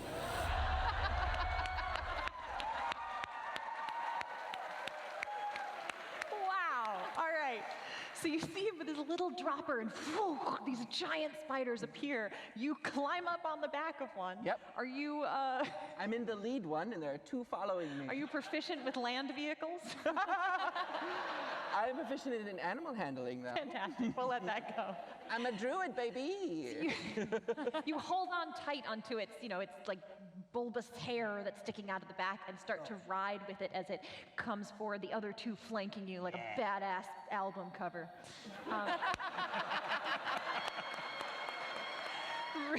Ricky and the arachnids coming forward. Get That's back true. here, business. So you take off going down. You're following Vesnus down the tunnel. I'm right behind him. All right. I'll jump on the same one he's on. All right, you hold on to the butt. Yeah. Pull around the thorax, yes, at the back. I'm gonna jump on after him, but the same one. So whoa, it's too many people. 3 creatures. The spider starts to slow down a little bit. Its back legs can barely carry Get the your weight. own ride. No one helped me over the river. You did. He did. He literally did. I misspoke. None of you helped me. Are you all following? What is your plan? I walk the cadence of him in front of me. Okay. I match his step, step for step. The way of my people allows me to become one mind with him. I enter his mind and detect thoughts. All right. So it's going to be a fight, a battle here. It's wisdom for him. I get the surface thoughts You get the surface thoughts first. before he has to. All right. You want to offer your surface thoughts? I must find Gehenna. Go deeper. All right. Now you make a wisdom saving throw. That would be a 15. Shit. As you dig deeper, that is the only thing you sense. I tell the others he is looking for Gehenna. What does that mean? Ask him. Oh. He's moving along. Are you following as well? Everyone's walking behind him? All right. I'm riding. You're riding behind him. You can sense he's ahead of you, that there's an opening in this tunnel now, and it comes to a tall vertical shaft. As you approach the edge, and he stops and stands right at the edge of this space, and you can see other pockets of it across. Strung across this 60-foot vertical shaft are webbing going all the way across, and standing on a ledge on the other side is the Tail Weaver. She locks eyes and says, "Hello, Vesnus. I've missed you so much." Gehenna, are you surprised to see me? I am. It's been so long. I think we have some unfinished business. We do. But first, come on over and give your big sister a hug.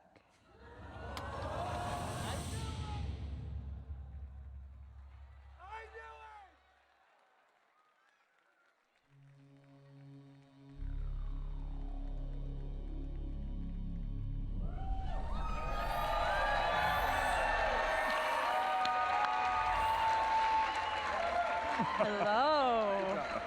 So we are back. We have one interesting thing. We all received inspiration from the audience. Quite literally, we got a letter, a missive from the audience that says, "When the journey gets dark and the way seems closed, seek some inspiration from the bard that knows. Der Kommissar Falco Amadeus von Elliot." So thank you very much, Bard Falco. I am going to allow it. Woo! Everyone at this table gets a D8 for inspiration, as well as myself, so watch out. So, you met the Tail Weaver. She took you into the Tail world thinking that you were going to do some good. You met Vesnus in the world of the flying ships and the acting animals, and you fought them off and were able to steer the ship through the portal into the oldest story in the Book of Knowledge, which was a fairy tale of sorts about these three sisters. You made it to the castle. You slid through the doorway into another world, where you have now found yourself perched on a ledge opposite the Tail Weaver. She and Vesnus seem to know one another, and there are cobwebs spread everywhere. How far away is she? She's about 60 feet from you. There's a whole lot of webs between. There's a whole lot of webs. She smiles at you, beaming from ear to ear. She goes, "And I see you've brought me toys to play with." No. We're people. Just tell me why. Why what? What twisted you in this way? Twisted me? Brother, you and I, we did something remarkable. We took these stories and we made them life. Come with me. I'll share it with you. You and I together can have this power. Can't you see that trapping their essence in this book and feeding off of it is evil? Yeah. What is evil? You and I are older. They came from us. They're like insects in their lifespan, but we must No, it's not very nice. take Right advantage here. of them. Even to step on one accidentally is still wrong. Yeah. Well, now I trust him. I'm surprised to hear you say this, Vesnus. Have you learned nothing during your time out? Oh, he was in timeout. I told you this was the plan. Are you getting in my way again? I will cast Hunter's Mark on her. Yes! Nice. She sees you point and sees the glare in your eyes. With this, she stands, everything going a little bit colder. She turns to you and says, "Well, if it's a fight you want, it's a fight you will get." Her arms begin to elongate, hair begins to sprout out of her ears and her back as her legs spread, and a giant gargantuan spider stands in front of you.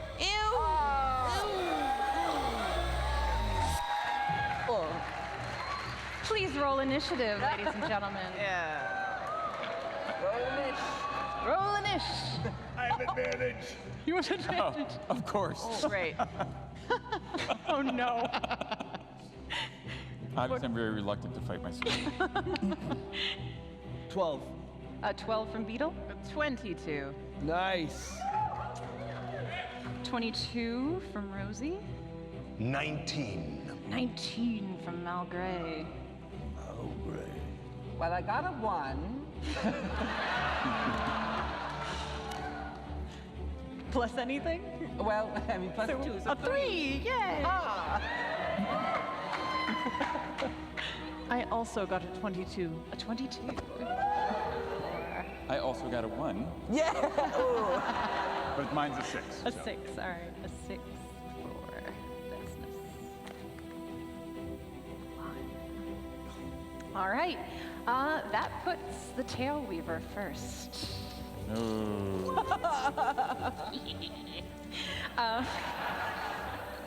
So she is going to climb forward only to about here.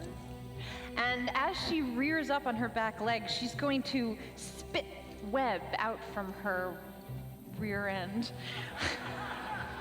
and attempt to grasp you with it. So that is a 19 to hit. That would hit me. She will hit. All right.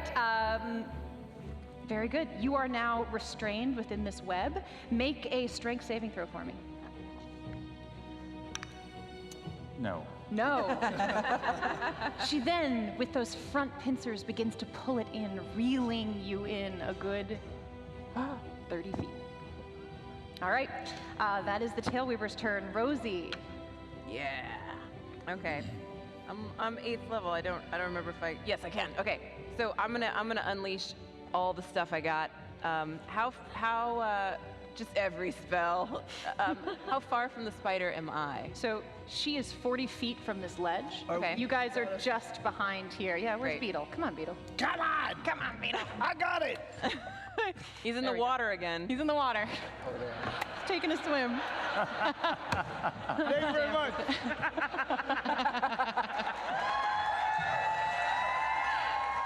One wrong move. All right, Rosie. Okay. Am I still? My speed was halved. My ability to. No, finish, you that's all rested done? up, exhaustion is Okay, gone. great. So my move speed is 40 feet. So I'm going to move into melee range of the spider, and I'm gonna. amazing. I'm gonna. It's just why not? Just you know why what? not? It's a one shot. What could possibly happen? So now this is web, which you're going to have a little bit of trouble. It is difficult terrain. Unless I have Do something monkey. cool monkey. No, not at 8th level. No, I don't. It's difficult terrain for So me. so if you don't want to get stuck, you're going to get about halfway. What's your speed? It's 40 feet. So you can get 20. Yeah. You get about halfway there. I guess so. Yeah, I can't. There's so many things a monk can do, but this is not one of them right now. I don't think. No. Okay. Okay, so I can get 20 feet. You can get 20 feet. But yes, I can use my Staff of the Master as a ranged weapon. So I will throw it right on her stupid eyeballs. Go for it. Right. It's gonna be a 21 to hit. Ooh, definitely hit. Yay! Sexy damage. Okay. And ranged is only a d6 plus 4, so 9 points of damage. My Staff of the Master goes flying out of my hands like a javelin, sticks right in her eye, like wiggles around in there, and then I reach out for it, and it comes flying back into my hand. Ooh, I love it. Nice. As it pulls out of her eye, the one that it pierced, you see some yellow goo start to fall down over the rest of those bulbous eyes. Squishy sound. Squishy, squishy. Vlanya, you're next. Shoot, I'm trying to write this song down real quick. I would like to shatter her. Ooh. How close do you need to get? No, 60 feet. All right, so you want to be 60 feet back? Yeah, I mean, I'll stand there, yeah. And then, yeah, so that is a con save, DC 14. You got it.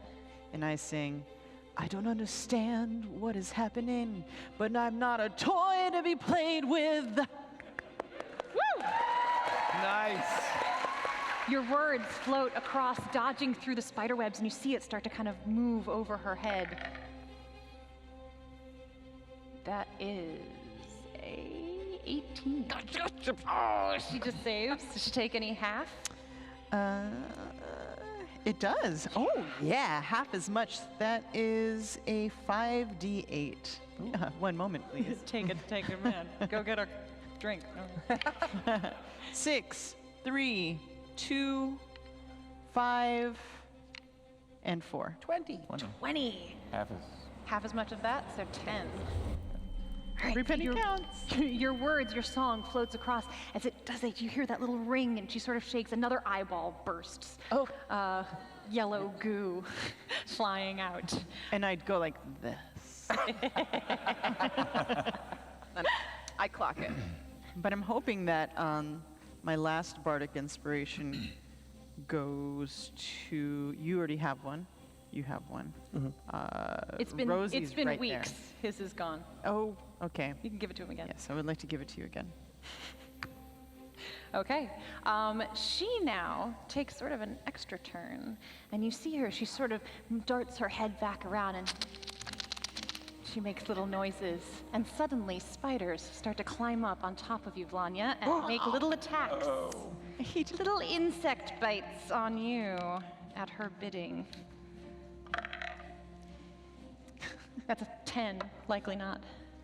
10 to bite? I'm still like flowing, and they just like slow motion fly off. So these spiders crawl up your legs, but they can't quite figure out how to get through all these skirts and lovely feet.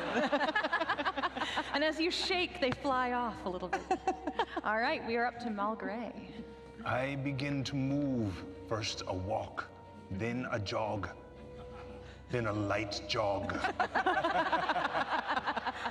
Across the webs, I remove my first blade, Vlakith, and my second blade, Zerth, and I slam them together and lock them into place and start to whip them back and forth. All right. I don't know why I'm playing. What is your difficult terrain? Do you have difficult terrain on web, or are you good to move across? No, I have nice slippers though. Yes. All right. So he moves across. You're going right up to him? If I can, I cannot move through difficult Oh, you terrain. can't. All right, so what's your speed? 30. 30. All right, you get 15. So you're about here. You're going to dig you in there a little bit. There you go. All right. Anything you want to do while you get there? Just look really good. And you do. Beetle, your turn. I'm on the back of the spider with Ricky. You are? So I'm going to say, Ricky, get this thing closer. I'm trying. So I'll hold off and wait until he takes his move action. Okay, so you're going to hold until Yeah. you move action? Can I ask you a question? Yeah. DM, I'm going to assume I would have at some point cast mage armor. Oh, you're that guy. Don't let him get away with You've it. been there. You've done the same thing. Thank you. So you can do it now and not hold your action. I cast mage armor. And I say, Ricky, hold off one round. No, go, bring us closer, so I'll cast mage. Okay, mage armor's on. Vesnus. Finally. All right. So I'm being drugged towards this. You are caught in this web, and she's pulling you towards it. It's wrapped around your legs.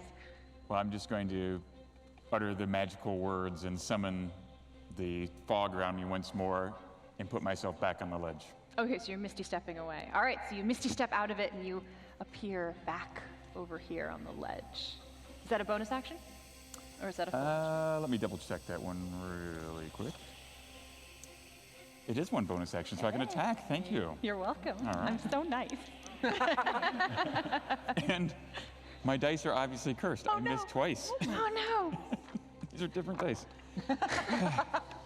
All right. So, yeah, you misty step and come back. Yeah, I shoot 2 arrows. But yeah, you shoot 2 arrows, and they fly sideways, unable to reach her. Ricky. My hands are still sticky from the web. That's right. there. That's So what it is. I will control not only the spider that we're on, but also the 2 behind me. Gotcha. Yeehaw!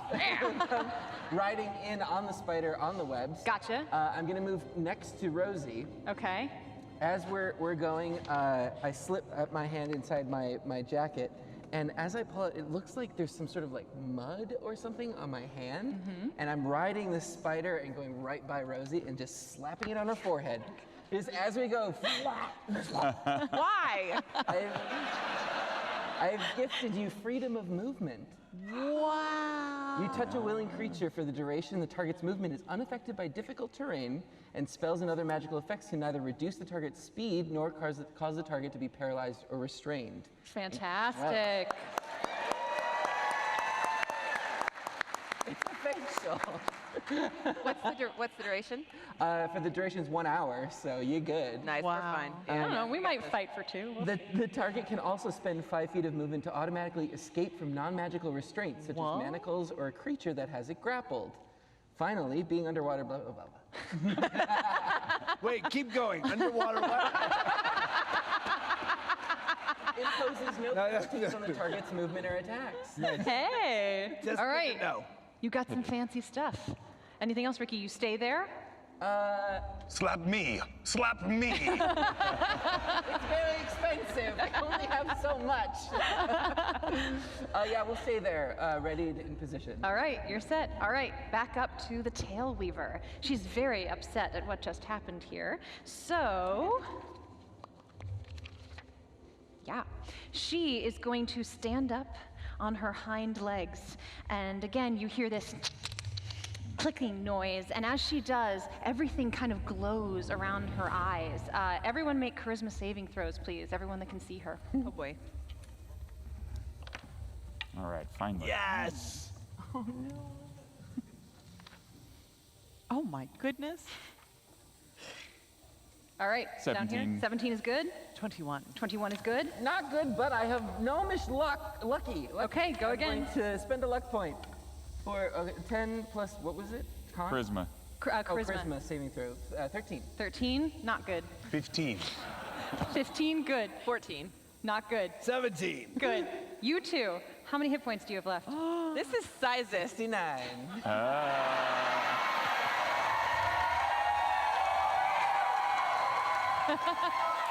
I know. You're so slutty. You are frightened for 1 round. How many hit points do you have? This is this has never been useful. Hold on. I have 51 hit points, but I have advantage on saving throws against being frightened. Okay, go for it. How? Here we go. I made it. 16. Cool. Yeah. And I also think you can't be frightened because of the thing you just gave her, right? No. Is that what it said? It's only if it's restricted. Oh, restricted. I Paralyzed gotcha. or You're right. Okay, so yes, you are both able. You are frightened for a round. It means you can't move closer. That's it. By the way, the trait that gives me that is called brave. So, I left that in my other pants. one of us isn't so brave, huh? Yeah, some of us have a mud mask that is very expensive. However, that is her bonus action. With her next one, she is going to move forward. And on top of... You like me better.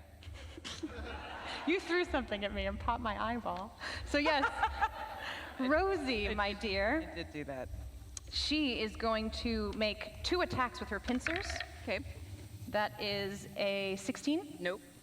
Second attack with her pincers is an 11. Nope. Then she's going to take her stinger from behind and come up and try to sting you from underneath. She flubs it. Nice. Because of that, as she brings the stinger through, she loses her balance and ends up falling backwards, rolling onto the web like this. She is now prone. Did she leave our attack? She did. You want to make some up attacks? I most certainly. Go for it. Oh, yeah. I want to also. Yes, you Okay, both can. I want to do that. No, 11. 24. Very nice. That'll hit.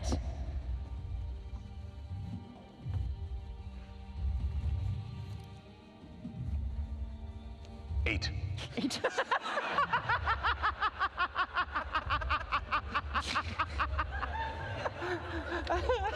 Okay, so as... He's my new favorite thing. So as her stinger comes underneath, trying to reach Rosie and poison her, she falls backwards end over end. As she goes, you sweep your blade up and able to take a chunk out of her back end. That is her turn. Rosie. Yeah. All right. So she is now presumably prone. Presumably, yes. Okay. And I am how far away from her? She was right, I mean, let's say 10 feet. Okay. 10 feet. So this mysterious face full of crap that this gnome slapped on me is making me so agile and nimble. So I run straight for her. Got it. You have advantage on the attack. I have so many dice to roll, you guys. Just calm down for a second. All right. First attack is going to be a 26. Nice. 26 Yeah. Totally hits. Second attack is going to be a 25 to hit. That hits. And then I'm going to spend a key point. Got it. Oh, yeah. To, yeah, you know what's up. Some monks in the house, huh? Yeah. I'm going to do some unarmed strikes. Gotcha. Nat 20. Boom! Yeah!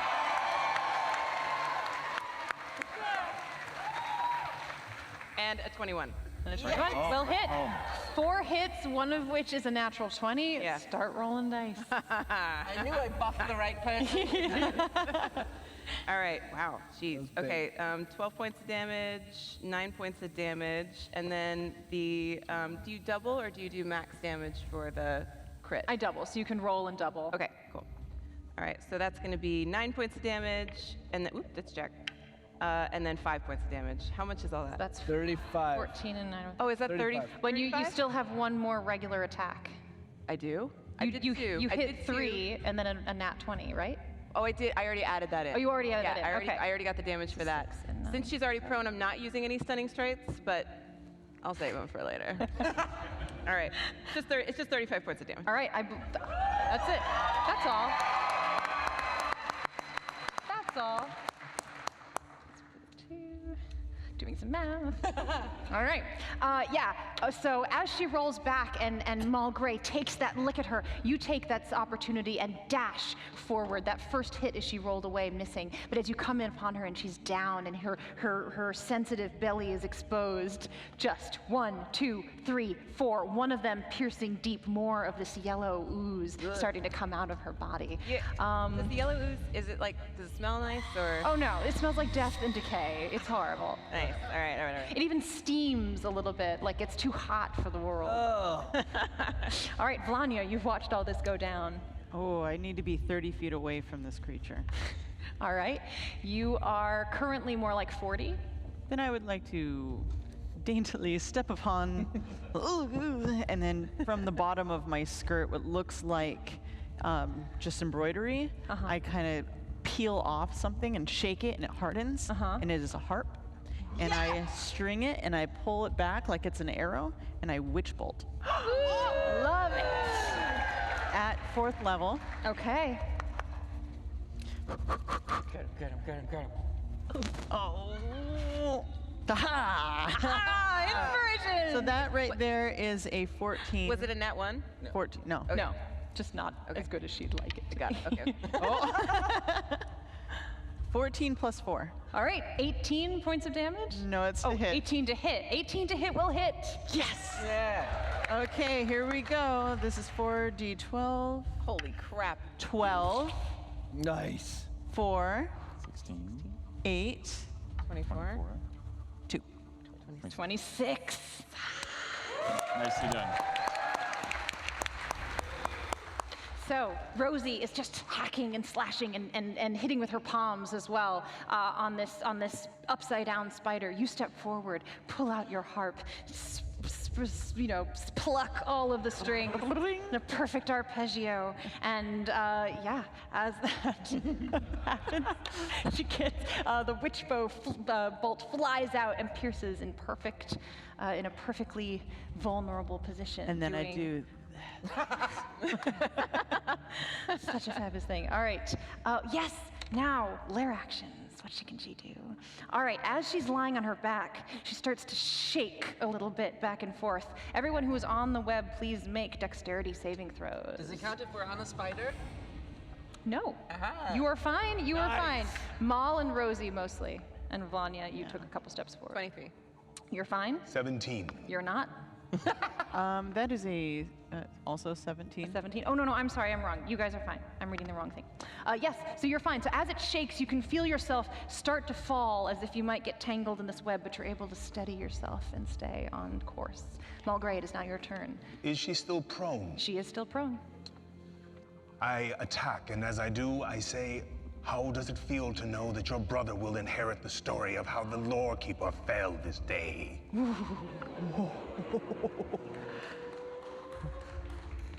And then he misses. That's a miss. You have a D8. Inspiration. You have inspiration. Inspiration. Yes. Nice. Yes. Yes, you probably hit now. And the second one does miss. The second one misses. All right, so do your damage on the first. 11 points of damage. 11 points of damage. All right. Then I action surge and strike again. And this is in melee, so you've run up to her? Yes. All right, you're up here with Rosie. May I attack? You may attack again if you're action surging. Go for it. Nice. Excellent. Boo. Less than excellent.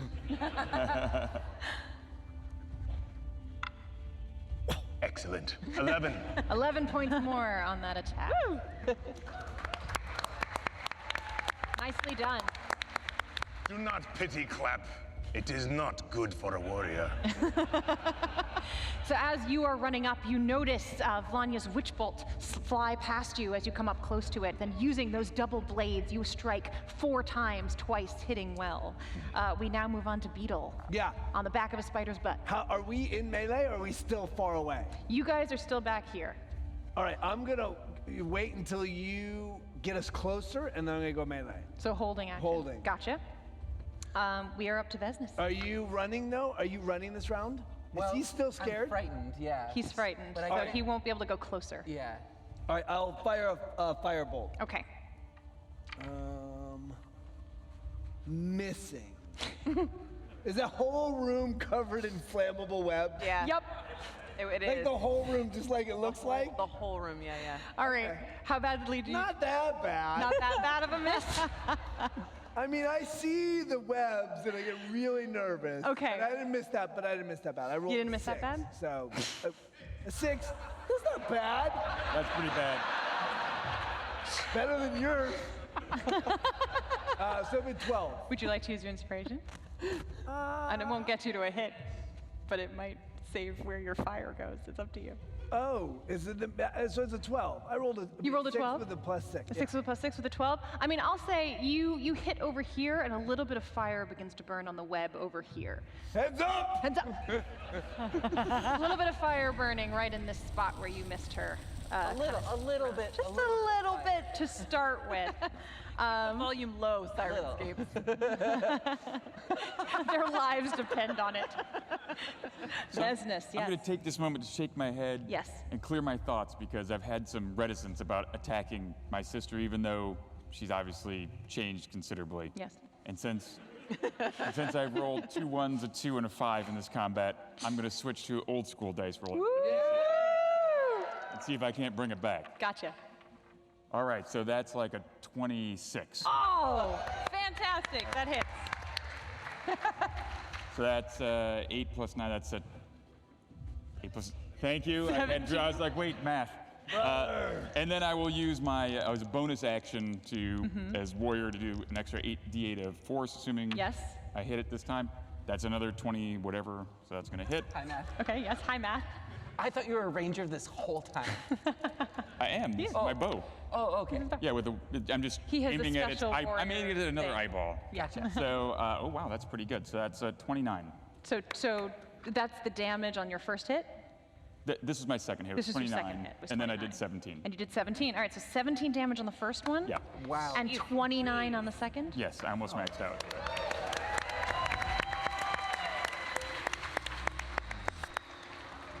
Wow. My All right. dice came through. So you shake it off. and you think about all of the promises that Gehenna made you, and the fact that she trapped you here as some kind of punishment, like you weren't as good as her. The rest of you, as you are at the center of your battle, suddenly rushing past your ears are 2 arrows that hit strong. Again, she's upside down. Mom and Dad like me better. Hit strong right in her belly. At this point, there's practically an explosion of this yellow goo coming out of other sides of her, and it's dripping down. Ricky, you are frightened. Yeah. Let's see. Remind me on the mechanics of that. If I have to do frightened, you can't move close. You have disadvantage on ability checks and attack rolls while you can see the tail weaver. If I'm controlling the spider for movement, would I essentially would have to turn it around. Oh, here's what I'm going to do. I'm going to climb up the wall to the ceiling with the spider. Great.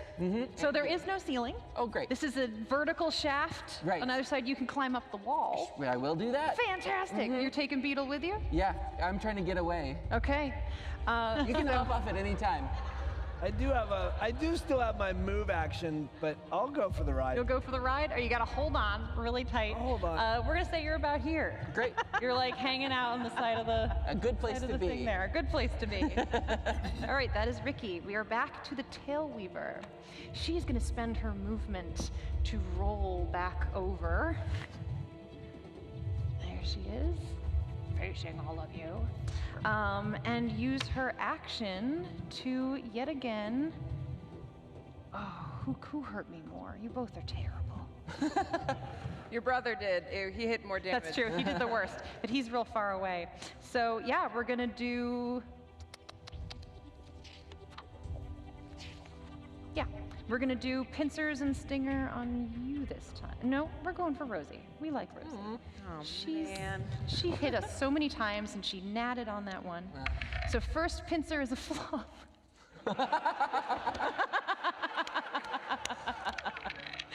Second pincer is a 19. Finally. Yeah, that hit. I get 1. Yeah, you get 1. We're gonna go. There'll be a problem with that one, but give me a second here. So we're gonna have damage on that 1 pincer. It's only a 4. What is wrong with it? All right, stinger is coming at you now, though. So scary. Stinger's coming back underneath. Oh, it's not that bad. An 8. So she's really hurting. She's got all of these oozing wounds and bits, and being upside down, it was demoralizing for her. She can't believe that you all got the better of her when lions practically took you out.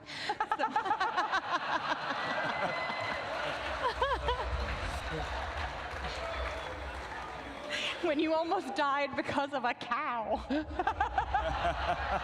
Yeah, you know and my gargantuan spider can do nothing. When you say it like that, it is worse. Yeah.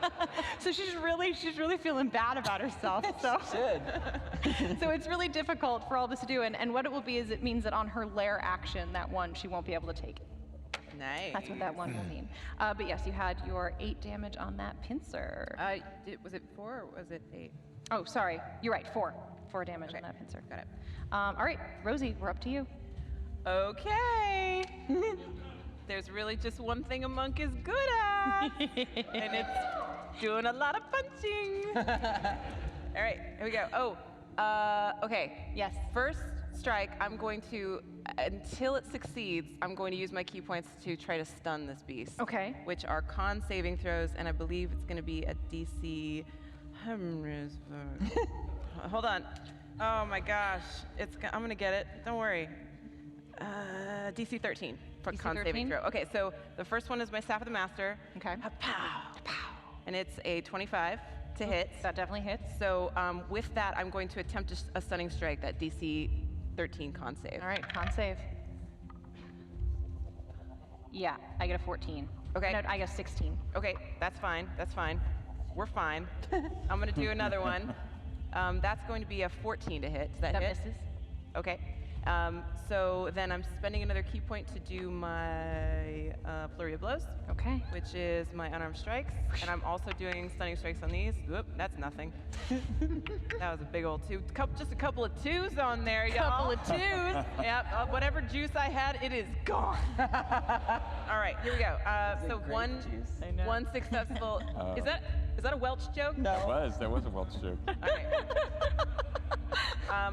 It's just one hit that worked, so that's gonna be a mere 6 points of damage. And I'm hoping no one's looking because they're all too busy climbing up walls and stuff. You just kind of do this. They're very busy. So I take all these shots at her, and I'm like, you are no match for Rosie Biesinger, and I do a and there's like a ting, 6 points of damage. And I'm just like, someone will save me.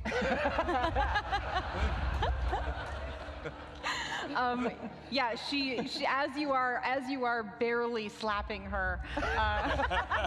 All right, Deborah. 3 of her eyes look towards you, and she clicks in your direction. Now we've got Vlanya. I click back at her. Oh, I love it. Vlanya. So I'm in mid-harp stroke. You are? And then my hair falls in front of my face. And I, and I'm just like totally surf musicking this like witch bolt and just like putting more energy into it. And it automatically hits. It does. For 36 points of damage. Whoa! No save against? That was, No, do I will save against or anything? It doesn't say it. What? It says automatically does the damage. Wow. Yeah. Sounds like as long as I don't do anything else. All right. Nice. It says here. Hey. Jeez Louise. It's in the rules. You can use your action to deal the damage to the target automatically. Just do it automatically. Hey, I love it. It's 10:45, y'all. All right. So I'm in like a harp solo riff right now. So so you've just been playing and you're just jamming on it and the hair is moving and swaying, and out of nowhere that witch bolt that hit her the first time glows and causes more damage. Now there's not flame, but it glowing, and the ooze is coming out. You know what I'm talking about. Yeah. It's gross. It's super gross. You see her trying to gather herself to use her lair action, something to help her, but you guys are so much more powerful than she thought you would when you work as a team. The spider was the friendship inside us. Mulgray. I continue to move towards her back so that she will be flanked, either facing me or the other little one, messing her up from the front. Way. Yes, you got it. Messing her up. I take a lesson from the lions, and I shout with a fighting spirit, and it gives me advantage on all of my attacks. Love it. Woo! Oh yes, please. My Just one. 20s. Frank. Attacking twice. Missing. I need a new blade. Coming around, you had to skirt past this fire that is beginning to glow a little bit. You can feel the heat on you. Maybe the cold from before was a problem. Now you're feeling a little warm, and that is disorienting you a bit. I change weapons as I must. I put away, just for a moment, I stab it into the ground and pull into another position. And snap it out, because it is time.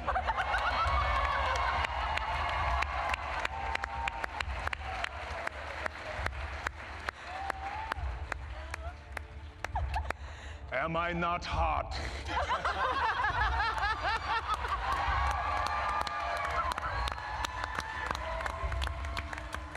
It's impossible to win D&D, they said. They say.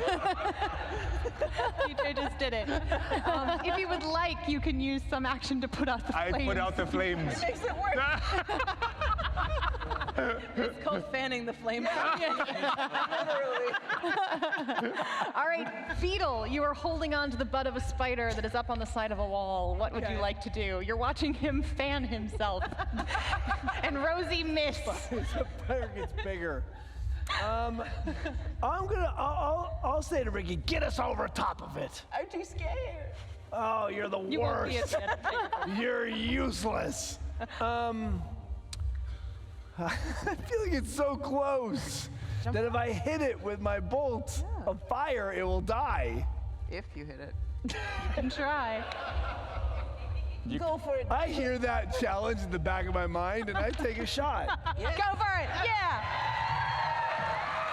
Can I give him my inspiration? Stop. No. Who needs it? Oh, God, you shouldn't.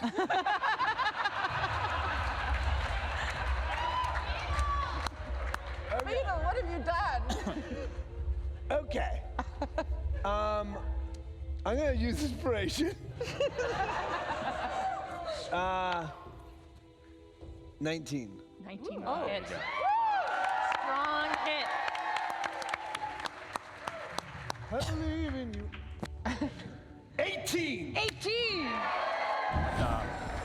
Coup de grace. Woo, you guys. All right.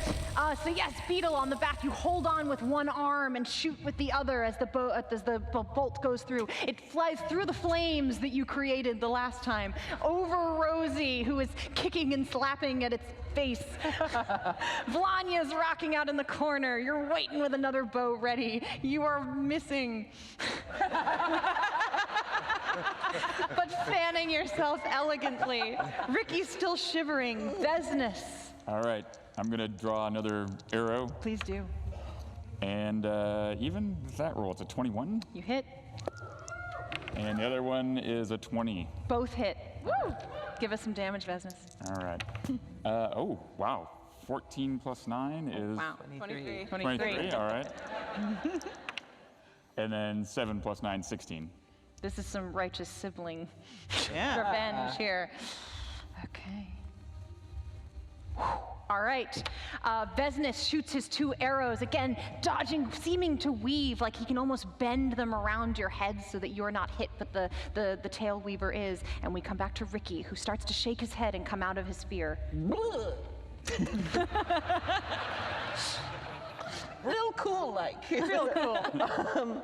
So you didn't jump, right? No, I'm still with you. Okay. I'm going to, seeing that display, embolden me, and so I pull out a packet. Yes. Within the packet, I sort of tear it open and spread it out over the web in front of me. And if you were to look closely, you could see the black little specks that come out of the packet start moving. And they start moving towards the spider. Gotcha. And I've cast Infestation. So On the giant spider. yeah, All so right. they have to make a con save, DC 15. All right. She flubs. Yes! These dice, man. Okay. These dice, man. So What kind of bug scares the spider? So, I know, seriously. it's a cloud of mites, fleas, and other parasites. So it's all small stuff. Okay. It's getting into the A little catching- cloud.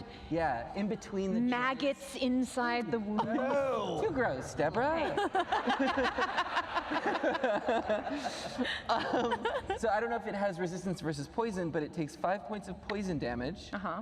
And moves 5 feet in a random direction if it can move. Okay. And if its speed is at least 5 feet.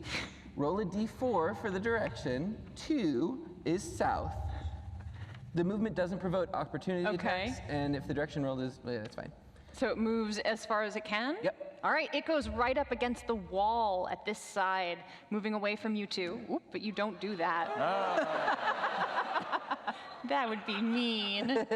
You're still standing there.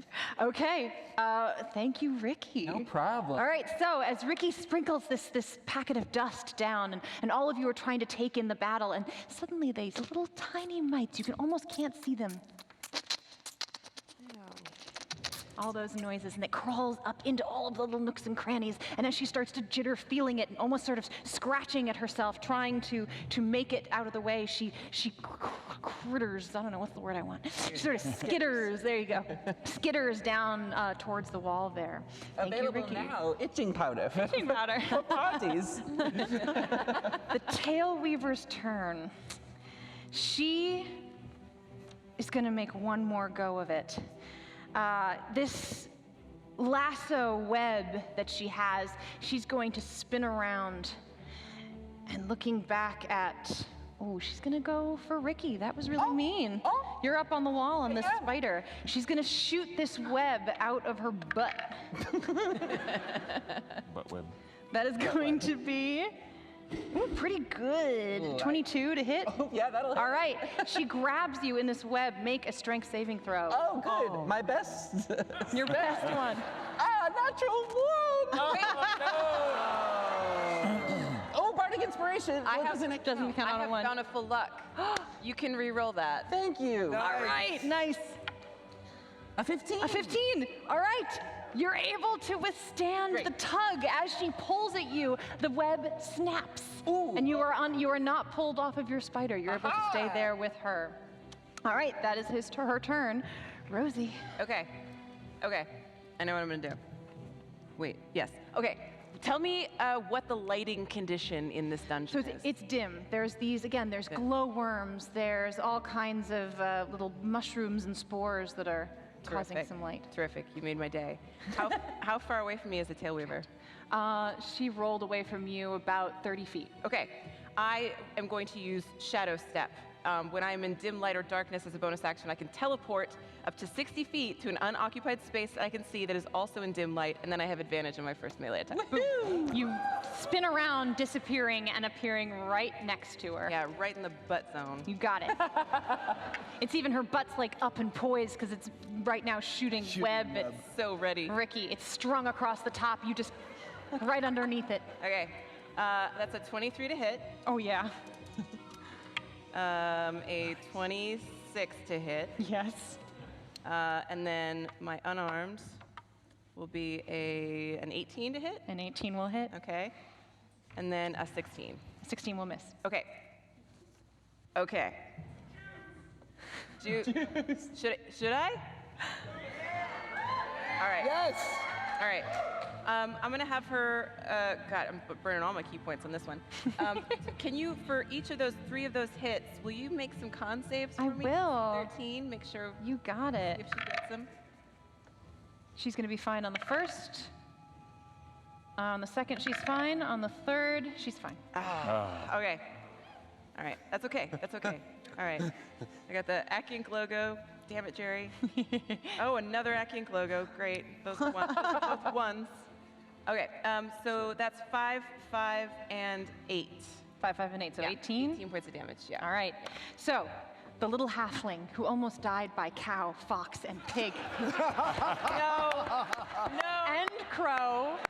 No, that is not the story you leave here with.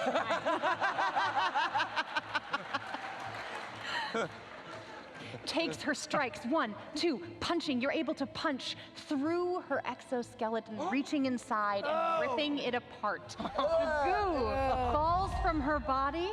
She falls end over end, the web breaking apart. She falls into the abyss at the bottom, taking all of you with her. There was an abyss down there? Except for Vesnus.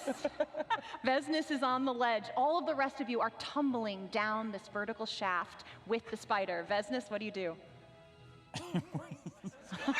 Hey, you guys are screwed. Bye. I don't think there's anything I can do for him. I don't have anything to stop that. You take a minute and take a deep breath. You sense that possibly the portal is at the bottom of the shaft. Well, there you go.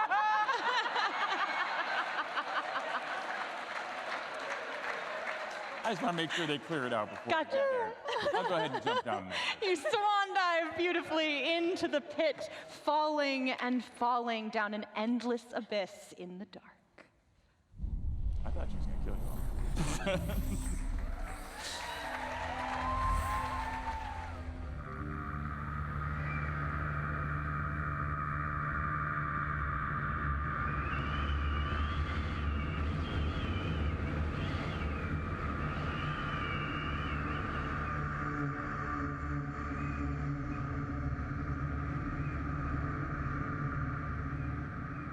After what feels like you've fallen for hours, you wouldn't know, days, years, maybe, you suddenly find yourself rocked to stability, and you're back in the library where this whole event began.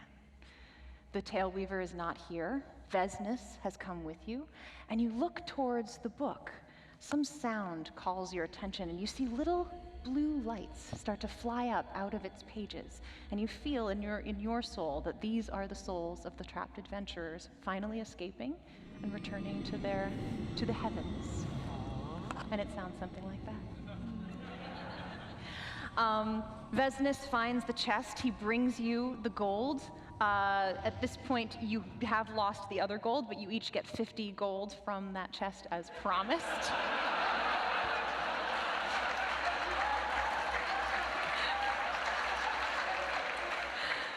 You all look a little worse for wear, but Vesnus, you sense that the book is now under your protection, that the mantle of this task has been passed to you. And you take it and you actually pass it to you, inviting all of you to leave your mark on the Book of Knowledge. And as you open it to the most recent page, you notice that the most recent story is this one. Thank you very much, everybody.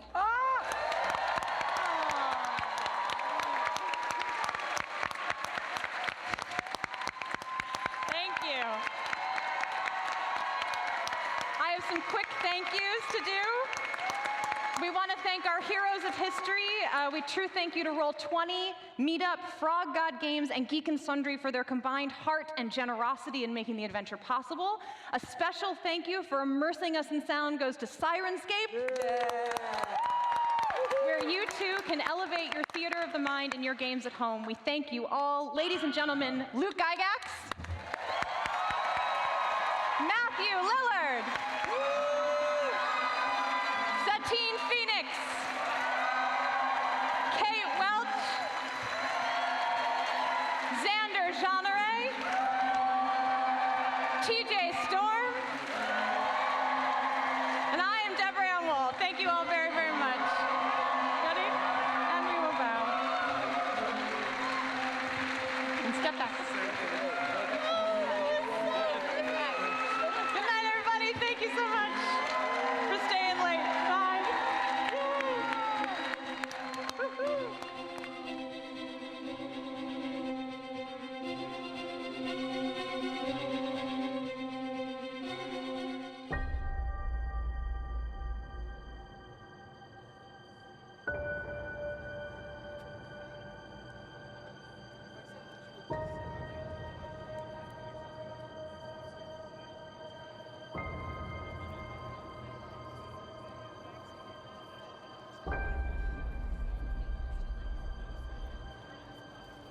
Thank you.